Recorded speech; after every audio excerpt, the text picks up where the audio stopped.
Je me sentais assez fort et puissant, mais je ne me sentais pas heureux. Et c'est quelque chose qui m'interpellait parce que selon les standards avec lesquels j'avais grandi, en fait, j'aurais dû être heureux puisque j'avais un truc que plein de gens rêveraient d'avoir. Démarrer ma carrière ou un poste où plein de gens rêveraient de terminer la leur. Donc, c'était un petit peu surprenant de pas être heureux dans ce cadre-là. L'image que j'ai envie de partager, en fait, c'est aux gens qui doutent ou qui ont peur ou quoi, parfois, c'est de se dire, justement, ayez confiance, la rivière est là. La fin d'un monde n'est pas la fin du monde. Au-delà du barrage, il y a toute une vie.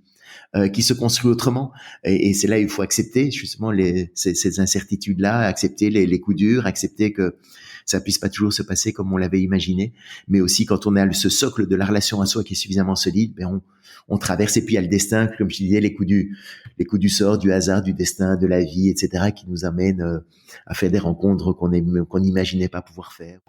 Bienvenue sur Pourquoi pas moi.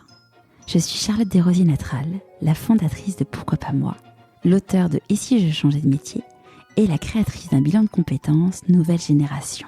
Trouvez ma mission de vie et écoutez ma petite voix.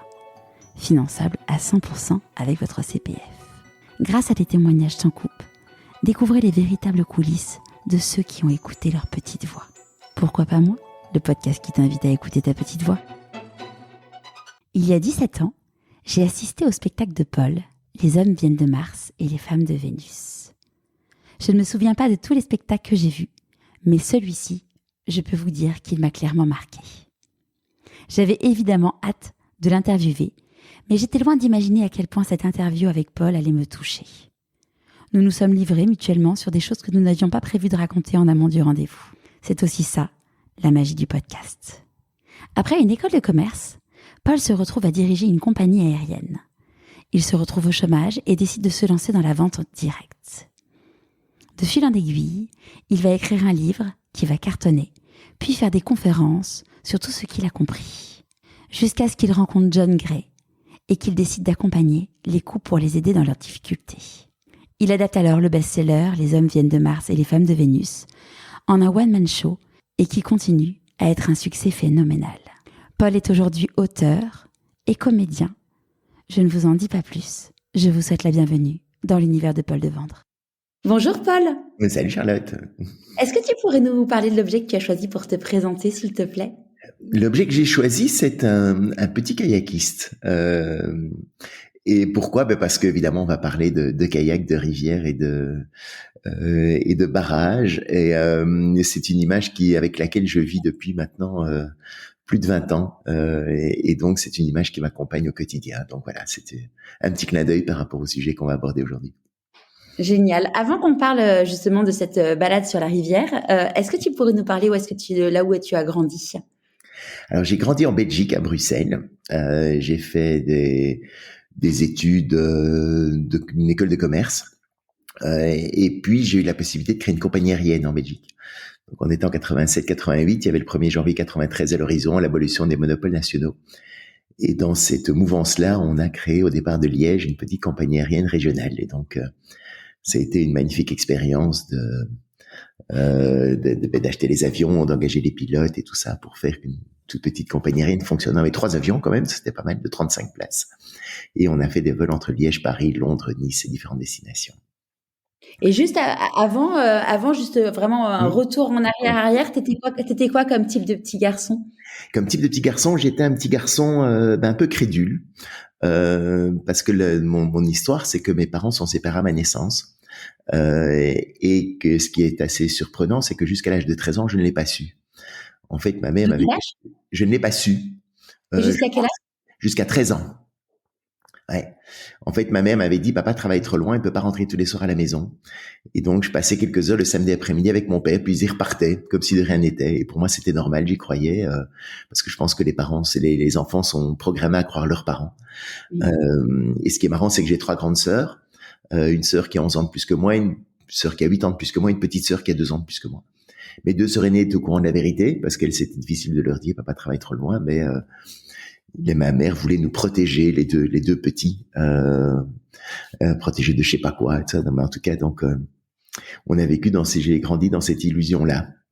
Okay. Et donc, évidemment, c'est pas pour rien que j'ai fait Mars et Vénus par la suite. Ça vient évidemment de cette enfance un petit peu particulière d'avoir grandi là-dedans. Alors, l'idée de ma mère. Comment tu l'as vécu quand t'as découvert ça? À 13 ans, je commençais à m'en douter quand même un tout petit peu. J'avais pas très bien compris pourquoi on me mentait, mais donc il y a une histoire par rapport au mensonge qui est assez prégnant chez moi, et par rapport aux promesses aussi, par rapport au fait d'être manipulé. Un enfant est innocent et pourquoi ne pas nous dire la vérité? Il y a un petit truc comme ça. Imaginez que les adultes mentent aux enfants. Je trouvais ça un peu bizarre. Mais bon, j'ai grandi avec ça. Et alors, en même temps, il y a eu un côté confortable, peut-être, justement, d'être dans cette illusion, de pouvoir.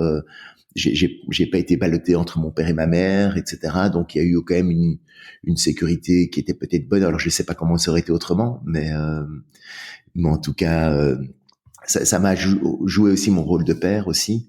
Parce que j'ai été triste de pas voir mon père, mais j'ai pas eu de blessure par rapport à lui, donc la page était un peu blanche, peut-être pour construire mon histoire de père avec mes enfants.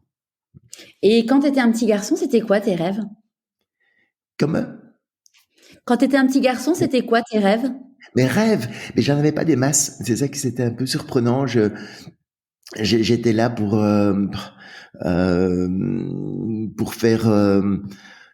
faire ce qu'il fallait faire, quoi, un petit peu. Je savais pas trop. Tu vois, il y a une part de moi qui avait pas complètement confiance en justement en mon intuition et tout ça, parce que il y a une partie de moi qui savait qu'on ne me disait pas la vérité, et il y a une partie de moi qui me dit j'ai pas le droit de me poser toutes les questions que je veux, parce que je sentais bien que j'avais pas le droit de poser certaines questions à ma mère, donc je ne m'autorisais pas complètement justement à rêver, à être totalement insouciant, et donc je crois que j'ai vécu un peu peut-être un petit peu endormi par rapport à ça, par rapport à mes rêves, par rapport à mes aspirations ou les attentes de la vie, etc. En fait, c'était pas des réflexions que j'avais, mais j'ai grandi, j'étais dans une chorale, et c'était un peu les petits chanteurs à la croix de bois en Belgique. C'était une très bonne chorale dans mon collège, et je chantais 1 heure par jour, donc une demi-heure le matin, une demi-heure le soir, etc. Et donc ça, c'est quelque chose qui a vraiment bercé toute mon enfance. C'était dans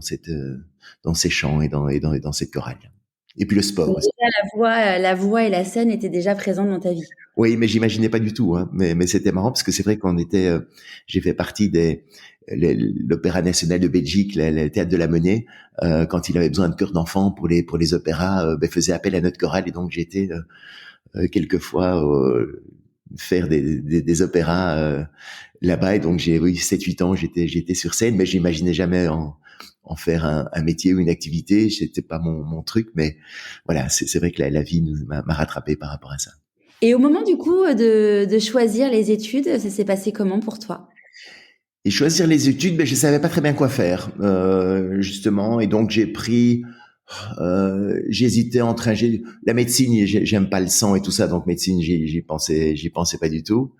Euh, Mon grand-père avait été ingénieur, mais tu vois, comme j'ai jamais vraiment vu mon père travailler, etc., donc je savais pas très bien. J'ai pas beaucoup de notions enfin, j'ai pas grandi avec quelqu'un qui travaillait à la maison, donc c'était assez marrant. Donc je savais pas très bien quoi faire. Le droit me tentait pas trop et tout, donc je suis parti sur une école de commerce, en fait. Je me disais c'était le truc le plus général, et qui offre le plus de débouchés après, mais je savais pas exactement justement ce que je voulais faire de ma vie, enfin j'avais pas vraiment de passion particulière à développer, donc voilà, je suis parti sur une école de commerce. Et du coup là, tu disais donc après que c'est pile poil suite à l'école de commerce où tu as Ouais. monté cette Et puis compagnie? donc après les écoles de commerce, donc j'ai bien aimé. J'étais pas brillant comme élève, parce que je faisais beaucoup de sport aussi et tout ça. J'ai joué au hockey beaucoup, hockey sur gazon en Belgique, c'est assez populaire.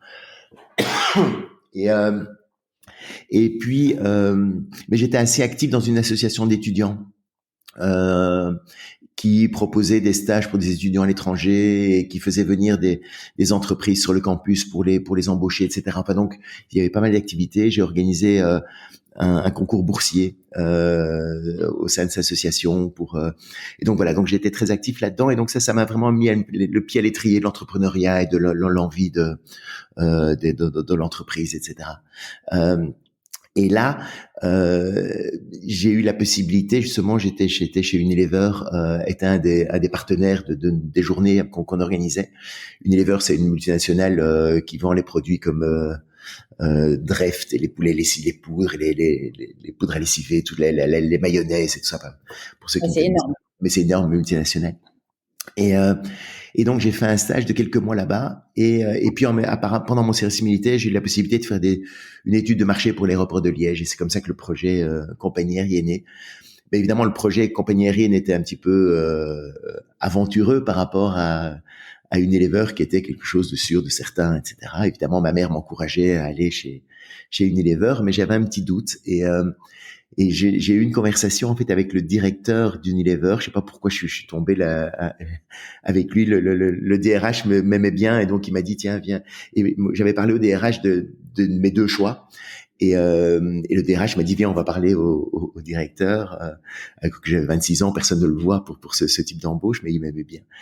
Et ce directeur là m'a dit prends RXL. Et la manière dont il l'a dit, c'était en fait, j'ai vraiment ressenti quelqu'un qui me disait, mais en fait, j'aurais bien aimé à 25 ans que quelqu'un me dise de prendre un peu de risque dans ma vie plutôt que de jouer la sécurité, la sécurité et la carrière directement. Et c'est drôle parce que c'est vraiment une image qui m'est restée. Je vois encore la tête de ce directeur qui me dit, vas-y, prends. Du genre, ok, là, je joue pas pour ma boîte, Ouais, je je t'aime pense bien et vraiment tout ça, voilà. ouais. Prends ton envol et vas-y et prends des risques. Et j'ai vraiment ressenti, j'aurais bien aimé que quelqu'un me le dise à mon âge. Et si quand j'avais son âge et voilà. Donc c'était un moment assez sympa. Et donc c'est comme ça que je suis parti sur ce projet de compagnie aérienne qui a été très très sympa jusqu'en 91 où là il y a eu la crise du Golfe. Une grosse crise en transport aérien et donc là on a malheureusement dû déposer le bilan parce qu'on n'a pas pu être soutenu par les pouvoirs publics puisqu'on était totalement privé. Et là, à ce moment-là, comment tu te sens quand tu prends ce poste? T'as peur? T'es comment?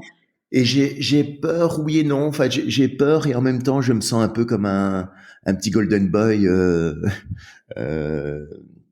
un jeune gars parce que j'avais une magnifique voiture de fonction, je voyageais en première classe dans le monde entier, on avait des accords avec les compagnies aériennes, donc je prenais mon vol en première classe pour aller passer le week-end de Bangkok et des choses comme ça, donc c'était Grisant. c'était voilà, assez sympa. Et donc parfois je me la pétais sur moi un petit peu justement par rapport à ça, puis on va en reparler, mais c'est un truc qui m'interpellait un petit peu parce qu'en fait je me sentais assez fort et puissant, mais je ne me sentais pas heureux. Mmh. Et c'est quelque chose qui m'interpellait parce que selon les standards avec lesquels j'avais grandi, en fait, j'aurais dû être heureux puisque j'avais un truc que plein de gens rêveraient d'avoir. J'ai démarré ma carrière où un poste où plein de gens rêveraient de terminer la leur, donc c'était un petit peu surprenant de pas être heureux dans ce cadre-là. Et puis c'est tout ça justement, c'est ce parcours-là qui m'a amené à vraiment réfléchir justement par rapport à la vie et par rapport à ce qui nous rend véritablement heureux. Mmh. Alors je sais pas si on commence déjà maintenant ou si on en parle un petit peu plus tard. On attend encore un peu. On fait un petit teasing. Un petit teasing, exactement. Du coup, là, quand la compagnie aérienne se casse la figure, tu te Ouais. retrouves au chômage? Je me retrouve au chômage à 30 ans et donc là je me retrouve un peu déjà, c'était pas spécialement simple. 30 ans, célibataire, sans emploi, belge en plus. Le tableau n'est vraiment pas idyllique. Euh, Et là, j'essaye de faire comme on a appris, hein, de retrouver un poste, n'importe lequel, et tout. Et puis je me rends compte que c'est pas si évident que ça, parce que j'ai un parcours un peu atypique. Donc à mon âge, c'était pas si évident de retrouver quelque chose qui était intéressant et en même temps qui était dans mes cordes par rapport à ce que j'avais vécu. Certaines personnes ne voulaient pas m'embaucher parce que j'avais déjà eu un poste supérieur au leur, etc. Ouais, tu pouvais faire peur, en fait. C'est ça, je faisais un petit peu, c'était un peu atypique. Puis j'étais jeune aussi, donc j'avais pas non plus énormément d'expérience. Et puis j'étais peut-être un peu un chien fou. Il n'avait peut-être pas envie d'avoir des gars comme moi et chercher des gens peut-être un petit peu plus carrés. Mais donc ça a été une période assez difficile parce que vraiment de remise en question et tout ça. Et puis après, là j'ai rencontré ma femme et puis je me suis à travers la vente directe en fait j'ai vu une petite annonce dans la vente directe et ce message-là m'a interpellé. Et donc, je me suis lancé là-dedans. Et à travers la vente directe, je me suis intéressé à la manière dont la société est en train d'évoluer et comment les nouvelles technologies pourraient impacter nos manières d'acheter et de travailler. Enfin, nouvelles technologies, on est à l'époque du fax et du Minitel encore. Hein. Enfin, c'était le tout début des téléphones portables, mais c'était vraiment encore très, très, très précurseur. Et, et en fait, c'est comme ça que j'ai commencé à écrire j'ai écrit mon premier livre sur ces tendances socio-économiques et sur la vente directe. Et puis en fait, à travers ce livre-là, en fait, j'ai bifurqué parce que des gens qui avaient lu ce livre me disaient mais ça peut intéresser d'autres personnes aussi qui ne sont pas spécialement dans la vente directe, mais qui sont intéressées par l'évolution de la société. Et c'est comme ça que j'ai sorti mon premier livre, la parabole du barrage, donc qui explique un petit peu justement la vision du monde que j'ai déconstruite depuis une trentaine d'années maintenant, c'est sur mon parcours. Et ce livre a eu un petit peu de succès, et ça m'a permis de rentrer. Et puis dans ce parcours personnel là, en fait, ça m'a permis de rentrer en contact avec une association de chefs d'entreprise, et puis j'ai commencé à faire des conférences un petit peu là-dessus, à parler en public. Et puis aussi, dans ce parcours personnel, j'ai été pour me former. J'aimais bien les relations humaines et ça, je suis vraiment tombé là-dedans. Et dans mon parcours personnel, j'ai été aux États-Unis pour suivre un cycle de formation sur le leadership. Certains de tes auditeurs doivent sûrement connaître, c'est chez Anthony Robbins. C'est marrant, parce que je regardais, il a été suivi par Netflix c'était en 2016, je crois. Mm-hmm. Et c'est marrant parce que je l'ai regardé ce reportage, mais il y a 2-3 ans. Ouais. Et je me suis dit, tiens, j'ai commencé ça cette semaine, je me suis dit, tiens, je vais le réécouter avec un nouveau regard. Ouais. Et ouais, il est assez incroyable. Ouais. Non, il a une énergie assez dingue. Alors, je sais pas très bien comment ça a évolué parce que je crois que maintenant la société est en train d'évoluer aussi par rapport à ce qu'il pouvait dire encore il y a une vingtaine d'années, mais il y avait 25 ans, c'était toute la force masculine dans toute sa splendeur. Je pense qu'il manquait un peu de féminin peut-être dans son approche et d'intuition, etc. Mais c'était vraiment tout sur en tout cas, moi, en tout cas, ça m'a beaucoup aidé. Et donc donc il avait un cycle de formation à 3 jours, le UPW en Europe, et il le faisait à Bruxelles. Il y avait 1000 personnes. C'était vraiment le tout début en Europe. C'est il y a 25 ans, c'était en 95. Et puis donc, mais je me suis dit, je me lance, et j'ai été faire tout son parcours aux États-Unis aussi. Et donc tous les soirs, il y avait des intervenants extérieurs qui venaient. Il y a eu le général Schwarzkopf, c'est difficile à prononcer, celui qui avait le général en chef de la guerre du Golfe aux États-Unis. Il y avait Deepak Chopra, enfin plein de gens comme ça. Et il y avait aussi John Gray, qui venait de sortir son fameux best-seller Les hommes viennent de Mars et les femmes de Vénus.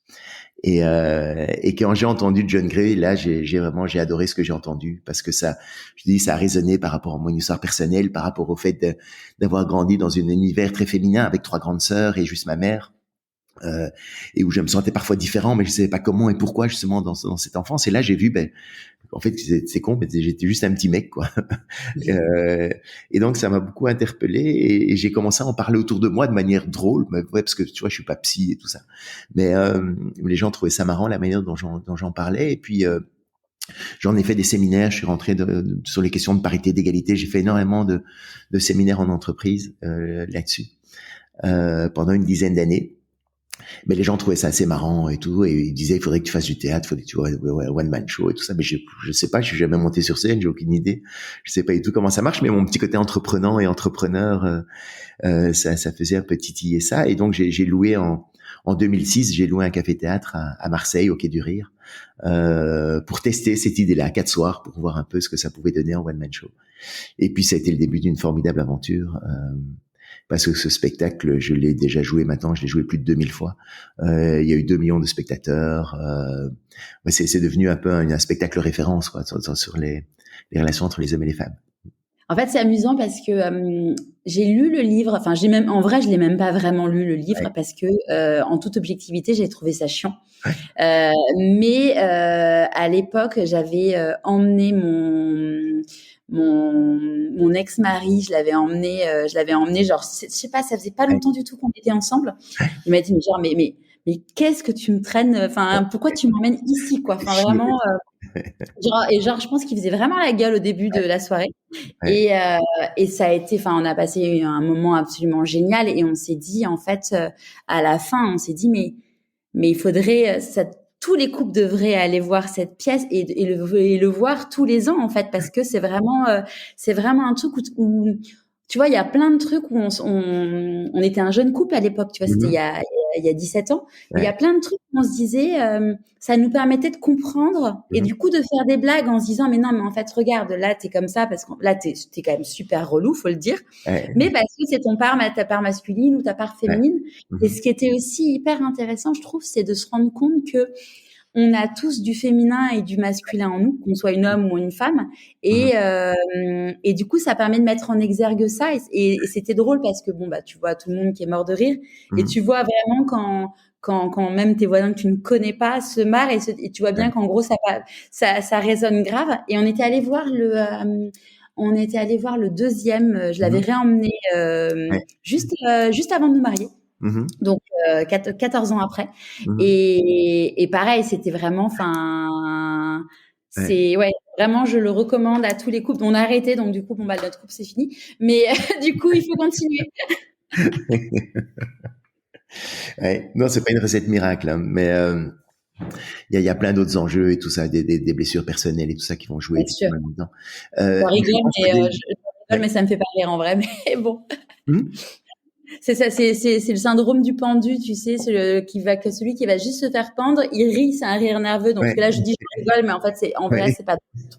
Mais bon, Non, mais ça fait, mais oui, l'idée vraiment, et c'est vrai que parfois c'est mal compris parce que le titre est un peu provocateur en disant les hommes viennent de Mars et les femmes de Vénus, ça veut dire que c'est mettre des gens dans des cases. Et moi, au début, quand j'ai entendu le thème, j'avais pas encore lu le bouquin et j'étais un peu sceptique justement par rapport au fait de mettre des gens dans des cases, c'est réducteur, on est tous uniques, etc. Enfin, donc j'étais avec ces a priori là, donc j'étais un peu réfractaire au départ et en fait je me suis laissé vraiment embarquer parce que c'est pas du tout comme tu dis, c'est pas les hommes et les femmes, c'est notre part masculine et féminine en nous et puis c'est comprendre une logique qui n'est pas la sienne. En fait, l'idée n'est pas de se définir soi, mais c'est d'essayer de mieux comprendre un langage qui n'est pas toujours le nôtre en fait.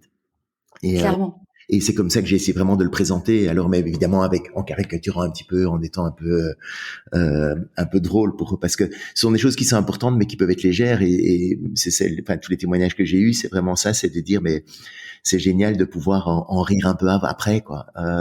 C'est pas Ah mais clairement. de la Ouais, légèreté, c'est juste un mec, c'est juste une nana, ou voilà, ou c'est juste ta part masculine ou ta part féminine, mais c'est pas lié à moi, en fait. Et exactement. quand on comprend ça, on a le petit recul qui permet d'être moins énervé par rapport à ces comportements différents Ouais, de ça permet vraiment, enfin ouais, de comprendre, bah, déjà de Mhm. se comprendre soi, Ouais. déjà, Mhm. se dire, bah, tu vois, typiquement le fameux truc, pour moi, c'était, enfin, l'exemple que je prenais à toutes mes copines après en disant: «Allez voir cette pièce», l'exemple concret, enfin, le plus Ouais. flagrant, c'est quand tu te retrouves devant ton dressing et que tu te Ouais. dis que tu rien à mettre alors que ton placard déborde de fringues Ouais. et que forcément ton mec te dit: «Mais elle se fout de ma gueule». Arrête de mentir, ton armoire est pleine.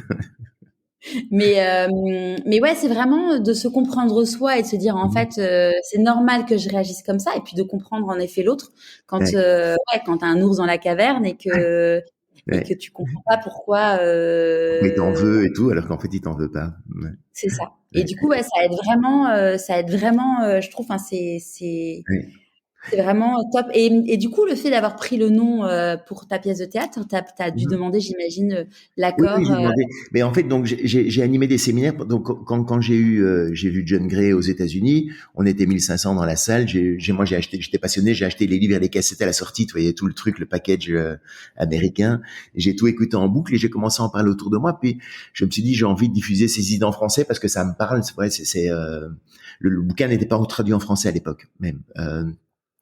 Et je savais pas très bien comment faire. Et je me dis, ben, si j'envoie une lettre à John Gray en disant j'ai envie de diffuser vos idées en français, il va se foutre de ma gueule. Je suis pas psy. Enfin, qui je suis. Donc, et donc, en fait, j'ai appelé j'ai invité des copains en disant voilà, j'ai un truc à vous dire, j'ai loué une salle dans un hôtel. Juste venez écouter ce que j'ai à vous dire, posez pas de questions et venez. Donc les gens sont venus par curiosité. Mais ce qui m'a permis d'avoir une cassette audio en fait que j'ai envoyée à John Gray en disant voilà ce que je fais. Est-ce que vous êtes d'accord ou est-ce que tu es d'accord? Enfin, c'est en anglais tant pis. Ou est-ce que tu es d'accord et tout ça que et donc je Du coup, savais pas du tout. tu l'avais traduit? Et je l'avais pas traduit la cassette, mais j'avais écrit en anglais à côté, etc. Mais au moins qu'il entende le ton et qu'il voit que j'ai fait quelque chose, jusqu'une lettre. Toi, j'en savais rien. Il y avait pas d'internet, il y avait rien. Donc je me dis, je vais envoyer un courrier. Puis il y avait quelqu'un dans son staff qui parlait français, donc il écoutait. Et donc John m'a recontacté en disant voilà, ben viens aux États-Unis, je peux t'aider. Et donc j'ai passé, je me suis formé un petit peu auprès de lui. Et puis donc j'ai commencé mes trucs. Et aux États-Unis, en fait, ce qu'il avait fait, c'est il avait mis des cours sur cassette vidéo. Parce que d'autres personnes comme moi avaient envie de diffuser aussi et lui disaient si je formais des gens c'est compliqué, donc je vais faire un cours sur cassette audio, comme ça les gens mettent la cassette, ils m'écoutent moi, donc c'est le message est propre, et puis ils font des petits exercices entre eux et puis ils rediscutent et donc ils formaient juste des gens à l'écoute et un peu à l'animation de ces séances là. Et moi, quand j'ai vu ça, je me suis dit, je vais pas commencer avec une cassette d'un Américain doublée dans un hôtel à Paris où ici ça va être complètement débile.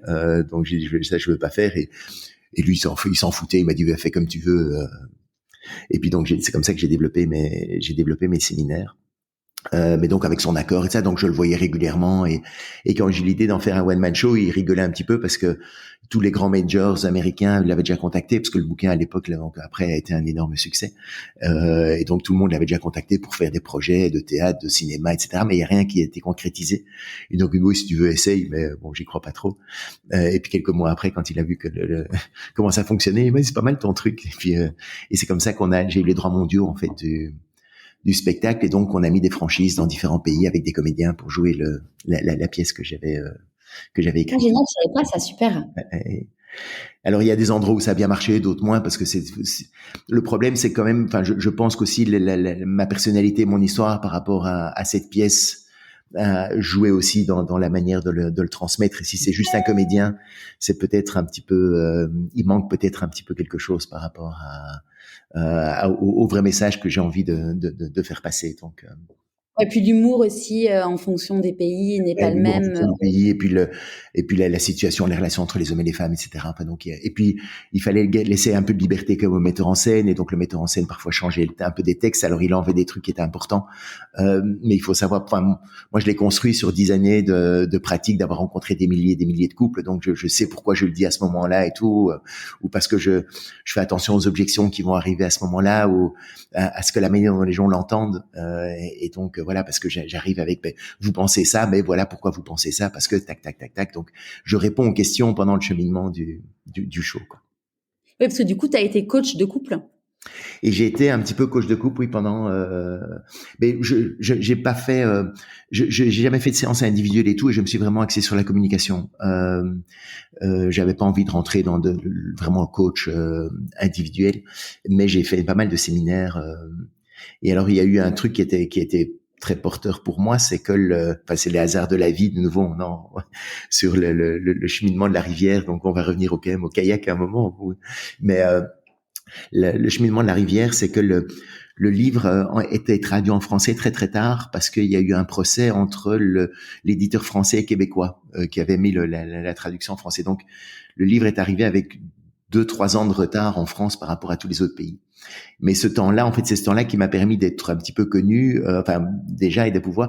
Et donc j'ai pu, en fait, quand le livre a été édité, j'ai pu mettre mon nom à la fin du livre en disant si vous voulez en plus, voilà, il y a des séminaires que j'organise et tout ça. Et donc ça a été un coup de pub qui était fabuleux parce que les gens qui lisaient le bouquin avaient, et donc ça a été pratique pour moi de pouvoir commencer mes séminaires grâce à ce petit coup du destin là. C'est ça, il en faut. C'est ça. Derrière chaque décalage de choses, il y a toujours une bonne chose, une bonne raison derrière. Ouais. Mais c'est là ouais. Non, vas-y, je t'en prie.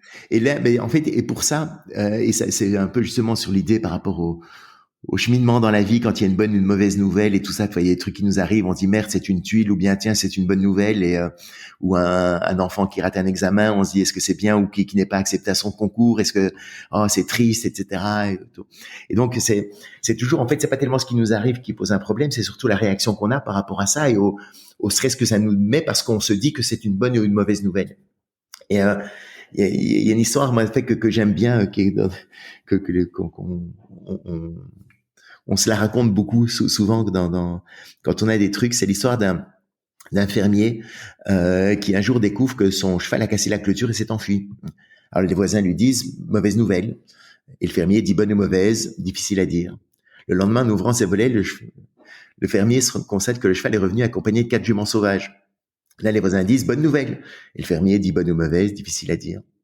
2 jours plus tard, le fils du fermier veut monter une de ses juments, il se cabre, il se casse la jambe. Là, les voisins disent mauvaise nouvelle, et le fermier répond encore bonne ou mauvaise, difficile à dire. Et puis une semaine plus tard, des soldats se présentent à la ferme pour enrôler de force tous les jeunes de la région, mais voyant le fils blessé, ils passèrent leur chemin. Et là, les voisins disent bonne nouvelle, et le fermier répond bonne ou mauvaise, difficile à dire. Et en fait, tu vois, cette histoire-là, pour moi, c'est vraiment m'aider à conscientiser, à être conscient que il n'y a pas de bonne ou de mauvaise nouvelle. En fait, c'est juste une nouvelle avec des avantages et des inconvénients une mauvaise nouvelle peut amener une bonne peut amener une mauvaise. Et si on parvient justement à prendre un peu de distance par rapport à ça, de savoir si c'est bon ou pas, mais c'est juste le chemin de la vie, avec ses coups du sort et avec ses problèmes, mais garder cette conscience que on va en reparler, mais c'est sur le courant de la rivière, justement, la rivière nous entraîne quelque part. Parfois, on est entraîné dans un chemin qu'on n'avait pas choisi, mais c'est pas pour ça qu'il est bon ou mauvais. Il n'y a pas de bon ou de mauvais chemin, en fait, dans notre vie. Et c'est pour ça que j'aime beaucoup aussi l'idée j'ai réfléchi un petit peu à ça sur le fait, il y a beaucoup de littérature qui parle de réussir sa vie, comment réussir sa vie, etc. Et il y a un truc qui me dérange, en fait, là-dedans, c'est que, sur lequel j'ai réfléchi, c'est qu'en fait, c'est bien d'avoir envie de réussir sa vie, mais ça voudrait dire qu'il y a aussi moyen de la rater. On avait eu cette discussion avec Franck Lobvet, je sais pas si tu vois qui Ouais, c'est, qui est un très grand ouais. justement, il disait la même chose dans le podcast en mode, en fait, partir du postulat que tu réussis ta vie, ça veut dire que tu peux rater ta vie. Ouais. Et tu vois, j'aime bien l'idée, en fait, comme un arbre qui pousse, t'as les branches qui sont qui poussent d'une manière ou d'une autre. Est-ce que c'est bien, pas bien? Est-ce que c'est droit, pas droit? Voilà, on a tous un peu nos blessures et nos fêlures, et voilà, l'arbre pousse comme il pousse. Mais c'est enlever cette notion de bien ou de mal, je trouve que c'est important, et c'est vrai que Franck est génial là-dedans aussi.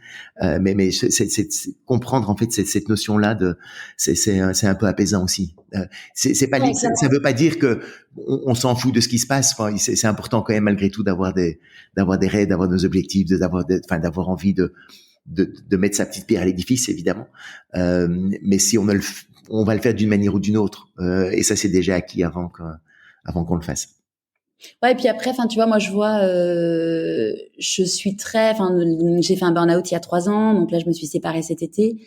Je l'ai pas vu venir, donc je me suis pris une énorme claque dans la figure. Mm-hmm. Mais en fait, justement, positif, en fait, c'est de se dire, ok, il est où l'horizon, ouais, où est-ce que j'ai envie d'aller, et justement, c'est se dire, ok, tu te prends des grosses claques dans la figure, Mm-hmm. mais voilà, il y a du positif. Et tu vois, d'ailleurs, ce que je disais à une copine hier, je dis, mais en fait, sans mon burn-out, aujourd'hui, je serais au fond du gouffre, en fait. Ouais. Donc, il y a du positif de chaque situation, en fait. Ouais. Et c'est se dire, dans chaque truc que tu vis, bah, en effet, il y a du positif, il y a du négatif, et c'est, en tout cas, quand t'as des coups durs, bah, regarder la face positive de la boule à facettes, parce que il y en a forcément. Mm-hmm.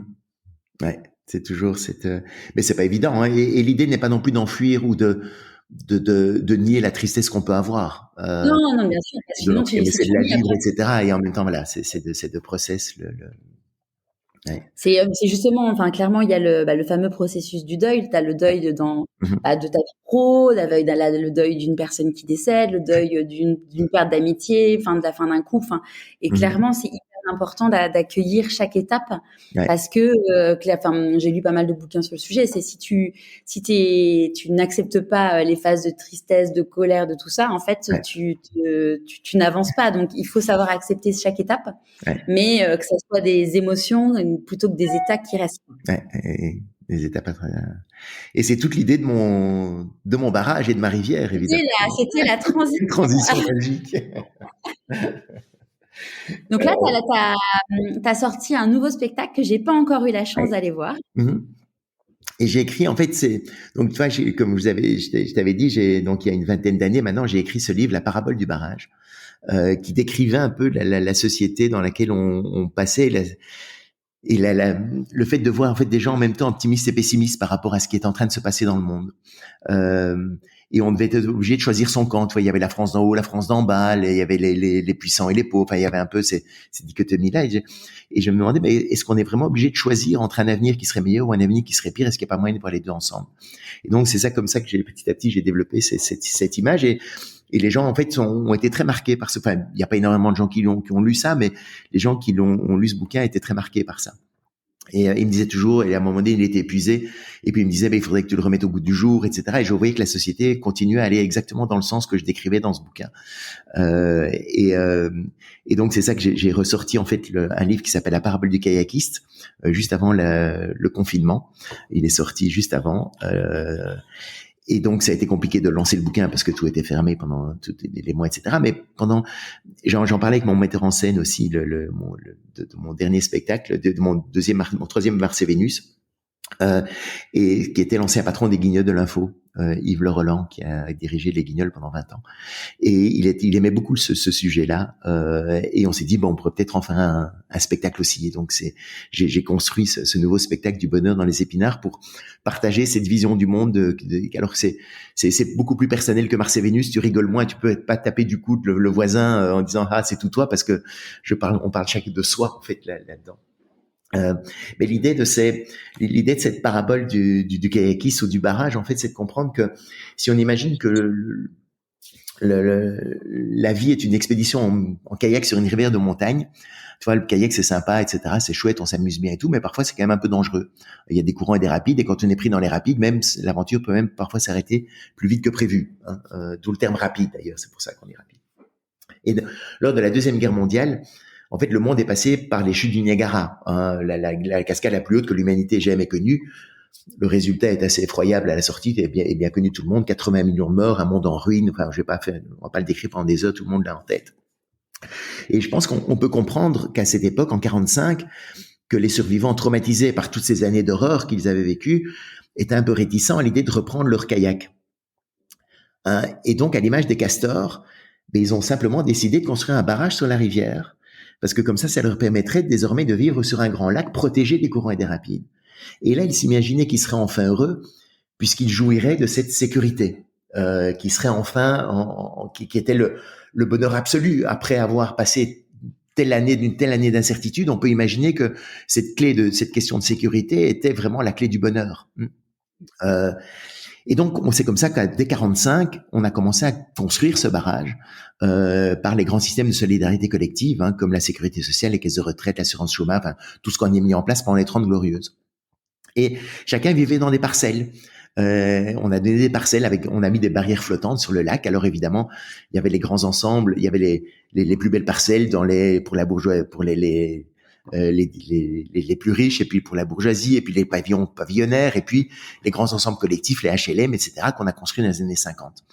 Mais même ces HLM étaient un énorme progrès par rapport aux anciens bidonvilles. Et puis aussi, la notion très importante, c'est que grâce à la croissance économique de l'époque, qui était très forte, puisqu'il y avait le baby-boom, il y avait la reconstruction, il fallait tout reconstruire. Donc, il y avait aussi le pétrole qui était bon marché, il y avait l'apport des colonies, hein, où il y avait toutes les matières premières qui nous arrivaient quasi gratuitement. Donc, il y avait l'évolution technologique, les nouvelles, les machines à laver qui arrivaient, le téléphone, enfin, tout ce progrès-là. Donc, il y avait une croissance économique énorme. Et grâce à ça, en fait, le niveau du lac était en train de monter. Et ce qui se passe, c'est que quand le niveau d'un lac monte, sa surface augmente quand les berges sont en pente. Et donc, il y avait de plus en plus d'espace pour tout le monde sur ce lac.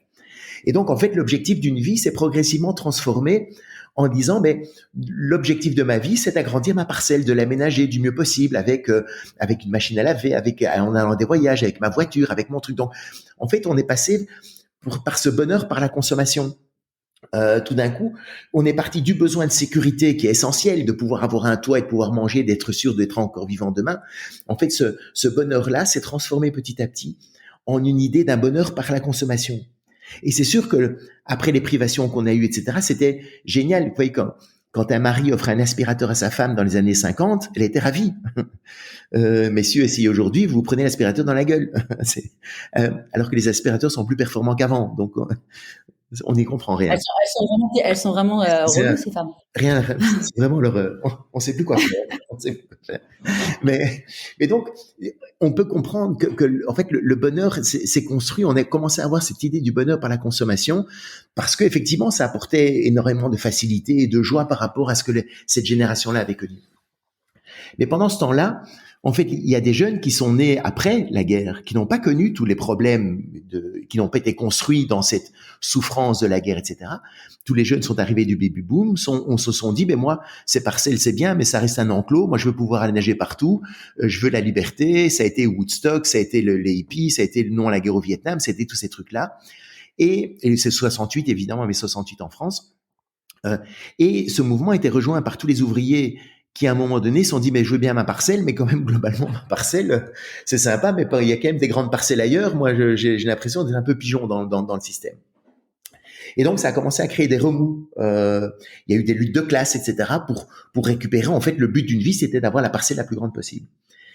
Et donc tout ça a commencé à créer de l'agitation jusqu'en 73 où là il y a eu le premier choc pétrolier, la première brèche dans le barrage. Et là où tout d'un coup, en fait, le niveau du lac cesse de monter. Et depuis 73, en fait, toutes les crises successives n'ont fait qu'ouvrir de nouvelles brèches dans ce barrage. Et ce qui fait que le niveau du lac est en train de descendre maintenant. Et parce qu'il n'y a plus cette croissance économique, il n'y a plus cette idée d'une croissance à l'infini. En fait, on était vraiment dans l'idée avant de se dire, le niveau du lac ne va jamais cesser de monter, et donc le lac pourra s'étendre jusqu'à l'infini pour le plus grand bonheur de tous. On était dans cette idée d'une croissance infinie et tout. Sauf que depuis des années, on voit bien que cette croissance infinie n'existe plus, et on le voit maintenant avec le réchauffement climatique, etc. On voit qu'on est sur une terre finie. Et le problème, c'est que sur le lac, le niveau du lac est en train de baisser parce que l'eau part plus vite du barrage qu'elle n'y entre. Et donc, il y a de plus en plus de monde, avec la croissance démographique qu'on connaît, il y a de plus en plus de monde sur une face qui se rétrécit. Et donc, comme à marée basse, il y a de plus en plus d'exclus maintenant qui se retrouvent dans la vase sans plus être dans leur, non plus de barque, où la barque est complètement délabrée.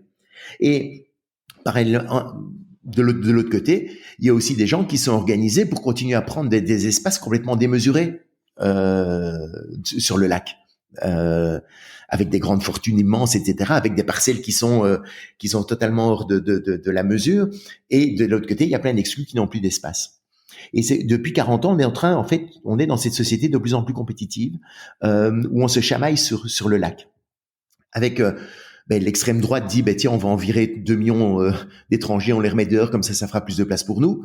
Il y en a d'autres qui disent mais on va prendre aux riches, comme ça nous donnera plus d'espace pour les autres. Donc après, toute la logique politique depuis 40 ans, c'est de gérer l'espace disponible sur le lac. Sauf que personne ne voit, ou on ne s'occupe pas un peu que le niveau du lac est en train de descendre. Et que quand il y aura plus d'eau sur le lac, qu'on ait des grandes ou des petites parcelles, on s'en fout parce que de toute façon, il y aura plus d'eau sur le lac.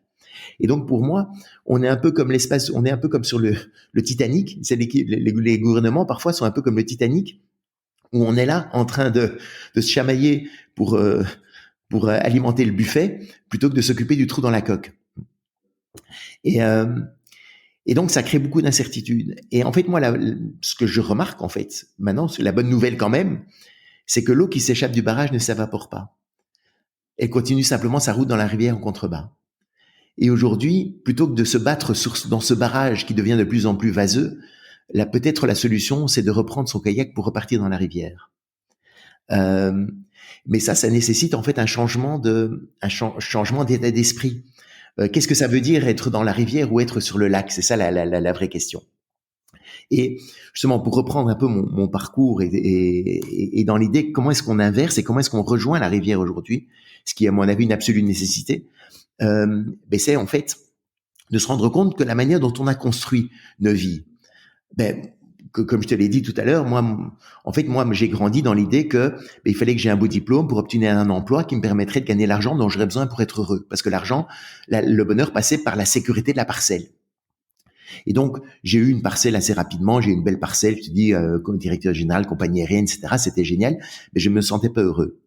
Et ça m'interpellait, je dis, parce que je me sentais trahi par ces principes avec lesquels j'avais grandi. Mais donc, avant ça, je reviens 2 minutes. C'est que donc, première étape, en fait, c'était de construire sa parcelle.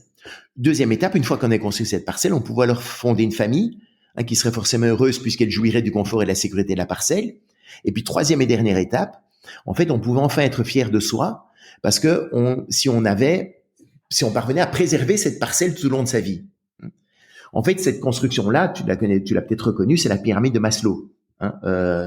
On a grandi dans cette idée-là. Donc, d'abord, assurer ses biens matériels, sa sécurité matérielle. Une fois après ça, on peut s'occuper de ses relations. Et puis, si on réussit ça, on peut être fier de soi si on a réussi cette construction-là.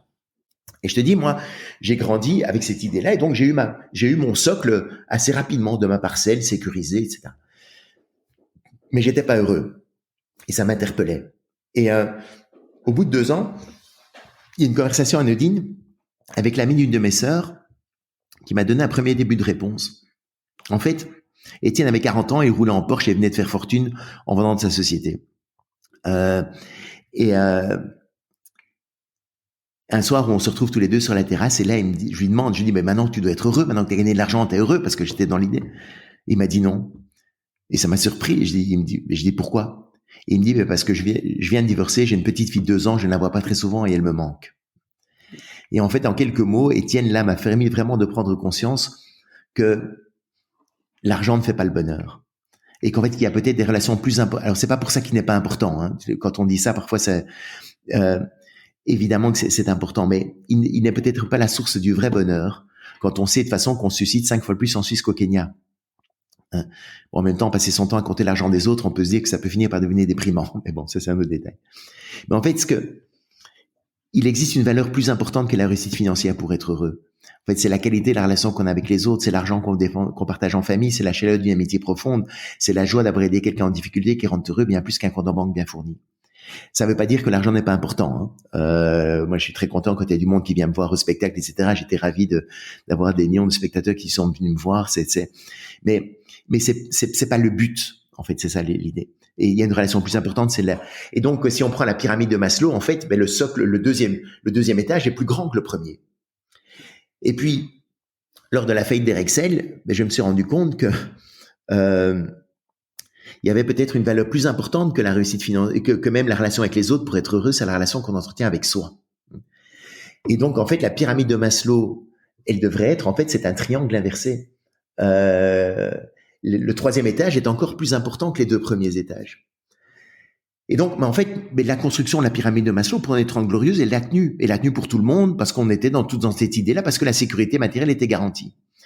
Et le problème, c'est quand j'ai perdu mon emploi, quand la boîte est tombée en faillite, en fait, mon socle s'est écroulé, et c'est toute ma pyramide qui s'est écroulée. Et en fait, j'ai perdu bien plus qu'un emploi, en fait, c'est toute ma vie qui s'écroulait. Parce que comme la moitié de mes relations provenaient de mon environnement professionnel, je pouvais rayer d'un seul coup la moitié de mon carnet d'adresses. Et en ce qui concerne l'autre moitié que j'avais plus contacté et tout occupé que j'étais à agrandir ma parcelle, eux, ils avaient changé de numéro. Et puis, je m'étais tellement identifié à mon poste de PDG que j'en étais venu à évaluer ma valeur personnelle proportionnelle à mon salaire. Et là, tout d'un coup, comme je ne gagnais plus rien, à mes yeux, je ne valais plus rien. Et même pire, en fait, j'étais plus rien. Et c'est là où le changement que j'ai eu à ce moment-là, tu vois, quand j'ai commencé, effectivement, au début, j'ai essayé de retrouver un emploi pour retrouver une parcelle et reconstruire ma pyramide comme je l'avais toujours appris, hein, avec la sécurité d'abord, et puis je construis une famille après, et puis, mais ça marchait pas pour moi. Et en fait, j'étais en train de ramer à contre-courant sur ce lac où j'avais plus ma place et mon bonheur. Et puis à un moment donné, je sais pas pourquoi, dans mon cheminement personnel ou quoi, en fait, j'ai découvert cette rivière. En fait, je me suis dit, mais plutôt que de reconstruire ma pyramide à l'envers, à l'identique, je voudrais que je la reconstruise à l'endroit, en commençant par mon socle de la relation à moi. Et puis une fois que j'ai mon socle de la relation à moi, je trouve des relations qui vont bien, parce que pour être bien avec les autres, qu'est-ce qu'il faut? Être bien avec soi-même. Bien avec soi, donc c'est bien dans ce sens. J'irais même plus loin. C'est même, enfin, moi, j'ai découvert, tu vois, suite à mon burn-out, qu'en fait, je ne m'aimais pas. Ouais, c'est ça. Et vraiment, ça a été un électrochoc. Hein. J'avais une séance avec une espèce de magnétiseuse. Enfin, c'était un truc un peu entre guillemets perché, mais j'ai vraiment pris conscience que je ne m'aimais pas. Et après, du coup, j'ai pris conscience que comme je ne m'aimais pas, je ne me respectais pas. Ouais. Clairement, quand tu fais un burn-out, tu ne te respectes pas. Hein. Et comme je ne me respectais pas, et ben, qu'est-ce qui se passait? C'est que les autres ne me respectaient pas non plus. Et c'est vraiment cette spirale, quand tu rentres dedans, et à partir du moment où tu t'aimes, ben, en fait, ça change tout, en fait. Tout.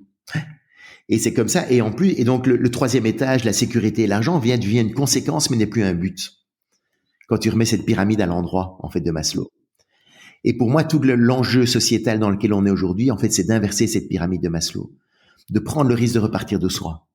Qu'est-ce qu'on fait? Pourquoi on le fait? Qu'est-ce qui a du sens, etc. D'avoir cette estime de soi qui nous permet d'aller vers les autres de manière positive et pas en train d'être demandé ou de vouloir prendre des autres, mais d'être. Alors c'est pas le problème de cette relation à soi, c'est que parfois elle est très mal perçue parce qu'il y a beaucoup de gens qui disent je vais travailler sur moi parce que je vais m'occuper de moi, en disant je vais m'occuper de moi parce que les autres me font chier et j'ai pas envie d'être avec les autres, ou je vais m'occuper de moi parce que et ça, il y a un côté égoïste, un peu de repli sur soi. En fait, non, s'aimer soi, c'est justement d'être bien avec soi pour être bien avec les autres. C'est une démarche d'ouverture totale vers les autres, quand c'est bien compris. Mais malheureusement, il y a plusieurs écoles là-dedans, et donc ce sujet-là est très sensible parce que il y a des gens qui le perçoivent pas très bien. Et effectivement, si c'est penser à soi pour être justement dans sa parcelle et garder sa parcelle et s'en foutre des autres, ça n'a aucun sens. Mais dans la rivière, partir de soi, ça a tout son sens. Parce que c'est là où on peut véritablement aider les autres, c'est parce qu'on est bien soi. On peut aider quelqu'un à passer un cap difficile dans sa vie parce qu'on est en forme soi-même. Et quelqu'un qui n'est pas fit ou qui n'est pas bien ne pourra jamais aider les autres. Donc c'est ça, parce que de toute façon, quand on n'est pas bien, c'est notre zone d'ombre qui prend tout le pas sur notre zone de lumière. Donc en fait, même si on a envie, en fait, quand on n'est pas bien, on n'aide pas les autres. Et puis les gens qui nous aiment n'aiment pas ne pas nous voir bien. Donc du coup, c'est vraiment un cercle. Et c'est pas, tu vois, c'est marrant parce que hier j'ai interviewé Thomas Coget, qui est une personne qui a monté un compte Insta sur des formations sur des tableaux Excel. Donc le type, il a créé une niche, il a créé un business de dingue, et on parlait justement de ça, de dire que c'est pas de l'égoïsme, en fait, c'est vraiment important de savoir se recentrer sur toi pour pouvoir être bien, en fait. Pour être bien et dans la société. C'est vrai qu'aujourd'hui, et pour le coup, je pense que les hommes, pour le coup, la part masculine est un peu plus forte sur ce sujet-là que la part féminine. Les femmes, on a beaucoup plus tendance à faire passer les enfants, son mari, ses amis, avant de se faire passer soi d'abord. Et c'est là où c'est un vrai équilibre aujourd'hui, et pour ça que ça rejoint ce thème de la rivière, rejoint le masculin et le féminin, parce que c'est un vrai équilibre aujourd'hui. En fait, on a des deux pagaies dans la rivière. Il y a le masculin, effectivement, pour savoir, il faut qu'on soit complètement déterminé pour atteindre les objectifs qu'on s'est fixés, et en même temps, il faut être capable de lâcher prise à chaque instant pour être parti dans une direction qu'on n'avait pas choisie. Et donc, c'est ce subtil dosage-là, tu vois, entre ce masculin et ce féminin, entre ces deux pagaies masculines et féminines, sur notre kayak, par rapport à l'aventure dans laquelle on est, où parfois on va être entraîné et puis parfois on va découvrir des paysages magnifiques. Parce que la rivière n'est pas que danger, en fait, et la rivière est aussi une magnifique surprise. Et plus on est aguerri soi-même, plus on a du plaisir à être dans la rivière. Mais au début, c'est sûr que c'est flippant, hein, parce qu'on prend l'eau, on boit des tasses, c'est pas évident, et on est encore avec plein de gens. La logique du barrage est encore dominante aujourd'hui dans la société, dans la culture. Et donc quelqu'un qui prend son kayak pour partir, on se dit mais qu'est-ce que tu fous, quoi. Et même en tant que parent, on est encore avec nos enfants, on va leur dire, on a un enfant qui a un rêve ou quelque chose, on lui dit mais pense d'abord à payer ton loyer avant de suivre ton rêve. Et on voit que les jeunes, les jeunes sont de plus en plus déjà dans cette logique de la rivière. On est vraiment dans une nouvelle génération maintenant, parce que le contrat qui était, je vous assure la sécurité du barrage, vous restez calmement dans le barrage et je vous assure la sécurité, ne tient plus. Aujourd'hui, il n'y a plus une seule entreprise qui est certaine de ne pas fermer. Et puis le monde évolue tellement vite, et on voit le changement climatique, etc. Enfin, on voit bien que on ne peut plus avoir de certitude comme on les avait dans les années 50 ou 60. Et continuer à vivre dans cet esprit-là est de plus en plus dangereux, parce que le niveau du lac est en train de descendre. Alors, Il y en a qui continuent à se battre sur le lac parce qu'ils savent pas quoi faire d'autre, mais ils sont en train de s'épuiser à ramer à contre-courant parce que quand le niveau d'un lac, quand il y a des brèches, ben le courant nous entraîne vers la rivière automatiquement. Et donc, il y en a qui s'accrochent aux bouées, qui s'accrochent comme ils peuvent. Et alors, on part en burn-out ou on fait plein de trucs. Et puis, à un moment donné, ben, c'est lâcher prise pour et accepter. Ben, la bonne nouvelle et l'image que j'ai envie de partager, en fait, c'est aux gens qui doutent ou qui ont peur ou quoi. Parfois, c'est de se dire, ben, justement, ayez confiance, la rivière est là. Le barrage, la fin d'un monde n'est pas la fin du monde. Au-delà du barrage, il y a toute une vie qui se construit autrement. Et c'est là où il faut accepter justement ces incertitudes-là, accepter les coups durs, accepter que ça puisse pas toujours se passer comme on l'avait imaginé. Mais aussi quand on a ce socle de la relation à soi qui est suffisamment solide, ben on traverse. Et puis il y a le destin, comme je disais, les coups du sort, du hasard, du destin, de la vie, etc., qui nous amènent à faire des rencontres qu'on n'imaginait pas pouvoir faire donc c'est ça qui est assez passionnant en fait. Et moi je me rends compte en fait que la vie, ben, c'est la rivière. Le barrage, ça a été une utopie en fait. Les 30 Glorieuses, ce n'est pas la vraie vie. Ça a été une période peut-être joyeuse et tout, mais on voit que aujourd'hui, en fait, pour moi, ce monde des 30 Glorieuses, on a cru que le barrage, la génération des 30 Glorieuses avait cru pouvoir dompter la nature. Qu'on allait dompter la médecine, parce que tu vois, avec les progrès de la médecine, avec les progrès de la chimie, etc., on disait, mais maintenant, on peut faire n'importe quoi, on peut être obèse, et puis on a une pilule qui va nous faire maigrir, et puis on met n'importe quel engrais, et puis ça va pousser quoi qu'il arrive, et puis enfin tout va, on va avoir de plus en plus de bagnoles, on va avoir de plus en plus de sites sans conséquence, quoi. On va vivre de plus en plus vieux, et puis donc on va plus mourir, quoi. À la limite, vraiment, ce barrage, c'était cette idée qu'on est maintenant à l'abri et qu'on peut vivre sur notre sur notre barque à être là. Mais malheureusement, on se rend compte que quand on fait ça, on tourne en rond comme un poisson dans son bocal. À un moment donné, il nous manque quelque chose. C'est bien avoir la parcelle la plus grande, mais à un moment donné, quoi qu'il arrive, si on est dans ces pesées-là, il y aura toujours moyen de trouver quelqu'un de plus riche, de plus beau, de plus ci, de plus là que nous. Donc, être dans cette comparaison qu'on veut toujours plus, on finit par passer sa vie à ne jamais avoir assez. En fait, à force d'en vouloir toujours plus. Et l'idée pour moi de la vraie croissance aujourd'hui, c'est plutôt la croissance dans la rivière une croissance intérieure, parce qu'on a envie de croître. Mais c'est plus une croissance extérieure d'accumulation de biens, c'est simplement une croissance intérieure de certitude qu'on peut passer les étapes et de partir à la découverte de ce que la vie peut nous proposer dans la rivière. Et du coup, ce spectacle, à partir de quand et quand est-ce qu'on peut le voir ? Et on peut le voir pour le moment, on va le voir à Avignon. Non, pardon, à Avignon, je l'ai fait à Avignon cet été. Mais on va le voir à Lyon jusqu'à la fin du mois de janvier. Donc c'est le théâtre à Lyon s'appelle. On mettra les liens en dessous. J'ai oublié le nom du théâtre. Le théâtre à Lyon, donc je vais jouer quelques fois là-bas, et puis je vais partir en tournée, mais je sais pas encore exactement, donc on va mettre toutes les dates. Et puis, il y a le livre, La parabole du kayakiste, tu vois, c'est pour ceux qui sont, le thème intéresse, il y a mon livre, qui est aux éditions Jouvence, La parabole du kayakiste, pour comprendre, voilà les clés. Tu parlais de la relation à soi, tu vois, peut-être qu'on peut en parler 2 minutes, cette relation à soi, pour moi, c'est vraiment un point central. Et c'est vrai qu'on peut tous se faire le test, se dire, bah oui, je m'aime évidemment, etc. Mais on peut faire un petit test très simple, qui est de se mettre devant son miroir le matin, ou l'après-midi quand on veut d'ailleurs, mais c'est nous et nous. Et puis on se regarde vraiment, on prononce son prénom et on dit je t'aime. Et là immédiatement on voit les réactions qu'on va avoir, la petite voix intérieure qui est en nous qui va nous dire mais t'es fou, t'as vu ta gueule et tout ça, moi je te connais, je sais tout ce que t'as déjà foiré dans ta vie, pourquoi tu racontes n'importe quoi. En fait, donc on a tous cette petite voix intérieure qui nous sabote. Et donc en fait cette petite voix-là fait vraiment beaucoup plus de dégâts qu'on ne le croit. Et pourquoi ? Parce que si on imagine qu'en fait que la relation à toi, une relation bienveillante et amicale envers soi, en fait c'est ça vers ce à quoi on veut tendre, c'est un peu comme un réservoir à remplir. Et cette relation à soi, c'est un bloc, un réservoir. Et normalement, en fait, ce réservoir se remplit tout naturellement grâce à la source intérieure de créativité et de confiance dans la vie avec laquelle on vient au monde. Il suffit de voir un bébé.